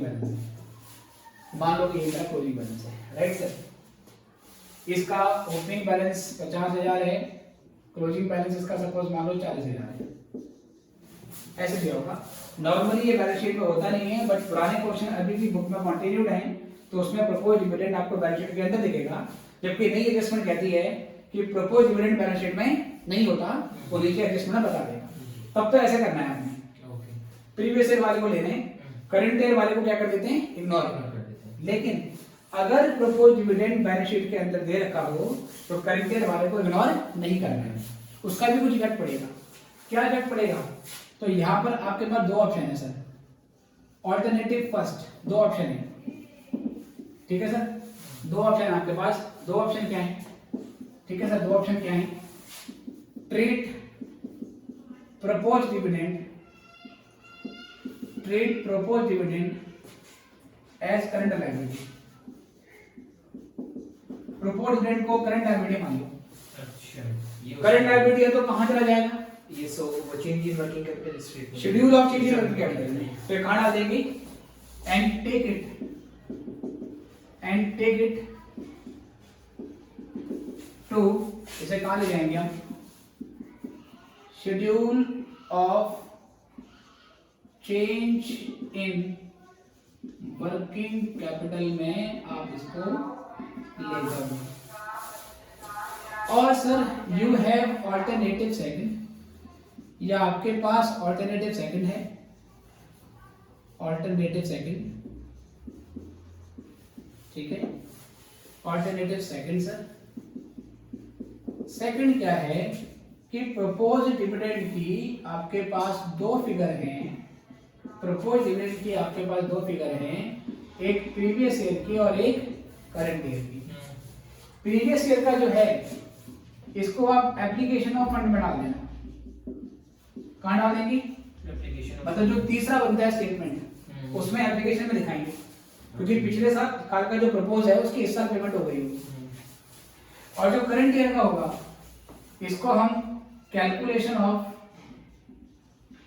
फंड फ्रॉम ऑपरेशन में डेबिट साइड में डाल देंगे, ठीक है। तो ऐसे होगा। लेकिन अगर प्रपोज डिविडेंड बैलेंस शीट के बाहर है तो करंट वाला हमेशा इग्नोर होगा, केवल प्रीवियस ईयर के बारे में एडजस्टमेंट होगी। अंदर दे देगा तो दो ऑप्शन है आपके पास, ये नोट डाल दिया मैंने यहाँ।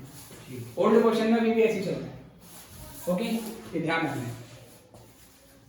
बाकी इंटरनल डिविडेंड तो हमेशा बाहर ही होता है बैलेंस शीट के, ये कभी बैलेंस शीट के अंदर नहीं होगा।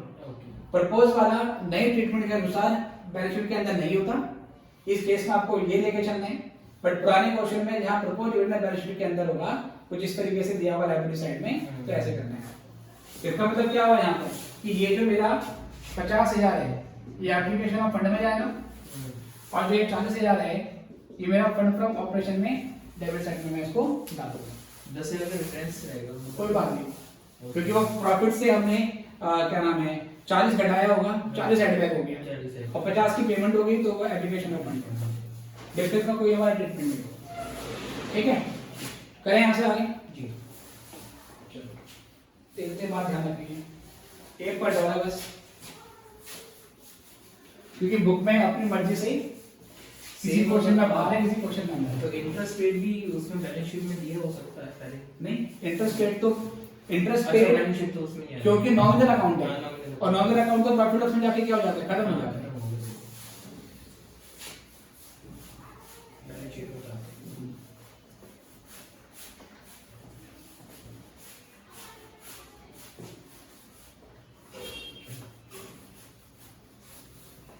ओके जी, दूसरा यहां से हमारा टॉपिक है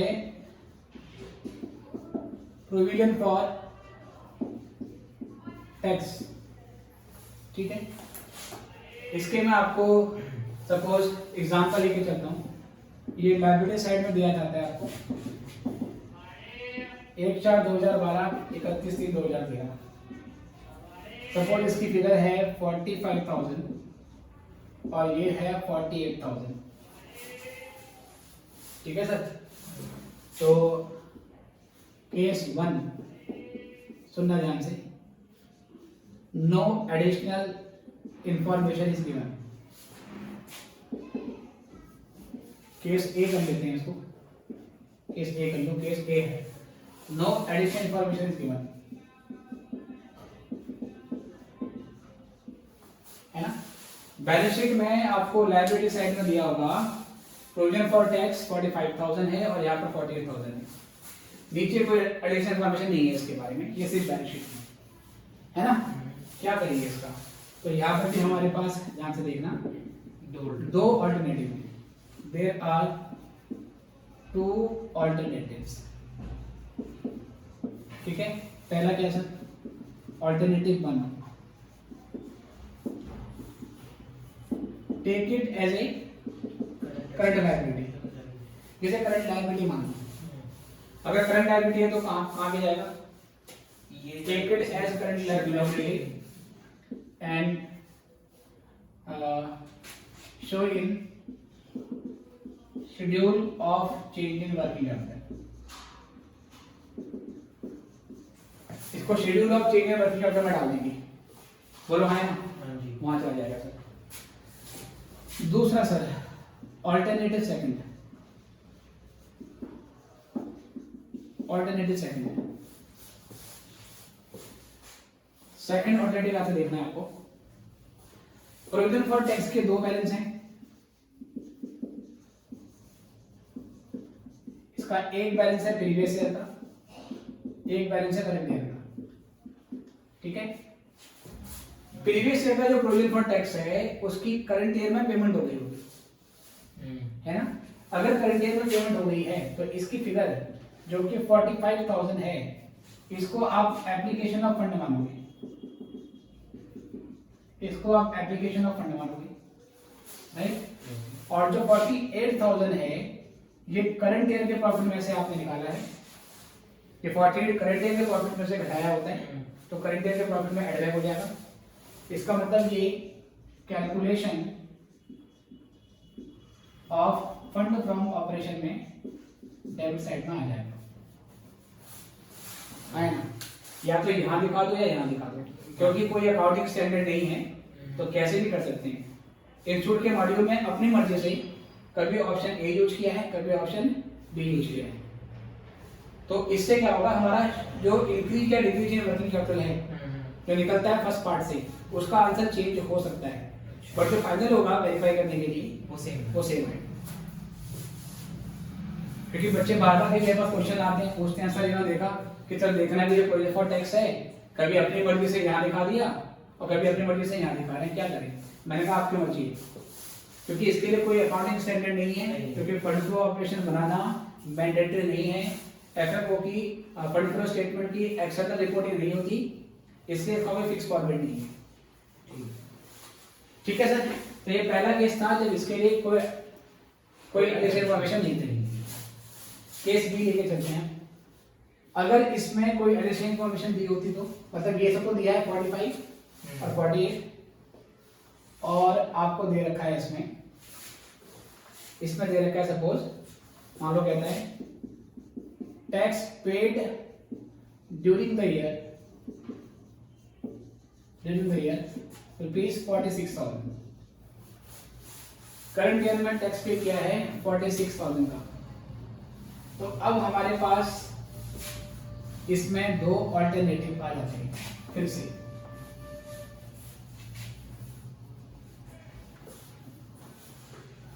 ठीक है, पहला ऑल्टरनेटिव सुनना ध्यान से, इग्नोर एडिशनल इंफॉर्मेशन जो भी दे रखी है आपको उसको इग्नोर कर दो। Treat it as a current liability and show it in schedule of change in working capital. बोलो है ना। एडिशनल इंफॉर्मेशन को इग्नोर कर देंगे और इसे schedule of change in working capital में दिखा दो। ओपनिंग बैलेंस और क्या नाम है सर, क्लोजिंग बैलेंस, बस वो दिखा दो, इसको कर दो इग्नोर, है ना। ये हमारा पहला पार्ट है। अदरवाइज सर ऑल्टरनेटिव सेकंड, ये क्या है, prepare provision for tax account. हम प्रोविजन फॉर टैक्स अकाउंट बनाएंगे। ठीक है सर, कैसे बनता है देखिए, प्रोविजन फॉर टैक्स अकाउंट कैसे बनता है देखो। Prepare provision for tax account. Provision for tax क्योंकि लायबिलिटी है, लायबिलिटी का बैलेंस होता है क्रेडिट, तो ये यहाँ पर आ जाएगा by balance BD. Balance BD है हमारे पास 45,000। क्लोजिंग बैलेंस है कितना, 48,000। इसके अलावा इस अकाउंट में दो आइटम और आते हैं। एक तो आता है tax paid to bank account, ये टैक्स पेड होता है, ये वो 46,000। ठीक है। और एक फिगर यहाँ पर आती है by statement of profit loss, statement of profit loss, ये प्रोविजन फॉर टैक्स मेड होता है। ठीक है, ये क्या होगा, प्रोविजन फॉर टैक्स मेड। अब हमें इन दोनों में से कोई एक फिगर दी होगी, या तो पेड दिया होगा तो प्रोविजन फॉर टैक्स मेड निकल जाएगा, या एडिशनल इंफॉर्मेशन में मेड दिया होगा और पेड निकालना पड़ेगा। अभी क्या दिया हमें, बैंक अकाउंट से पेड टैक्स पेड, तो टैक्स पेड है 46,000। इसको जोड़ दो कितना है, 8 6 14 94। 94 में से माइनस करो 45, तो आया 49। 49,000 आ गया। ये जो हमने प्रोविजन बनाया है ये 49,000, इसको हम calculation of fund from operation, जो हमारा सेकंड स्टेप होता है, उसकी डेबिट साइड में निकालेंगे। और ये जो हमारा पेमेंट आया 46,000 का, ये एप्लीकेशन ऑफ फंड में चला जाएगा, ये एप्लीकेशन ऑफ फंड में चला जाएगा।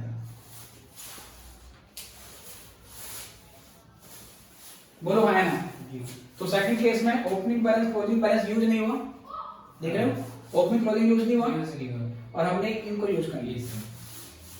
अदरवाइज एक ऑप्शन और है सेकंड केस में, केस बी में, कि एडिशनल इन्फॉर्मेशन को इग्नोर करो और उसको करंट लायबिलिटी की तरह दिखाओ, वो आपकी मर्जी है। और मॉड्यूल में भी अपनी मर्जी से कुछ भी कर रखा है।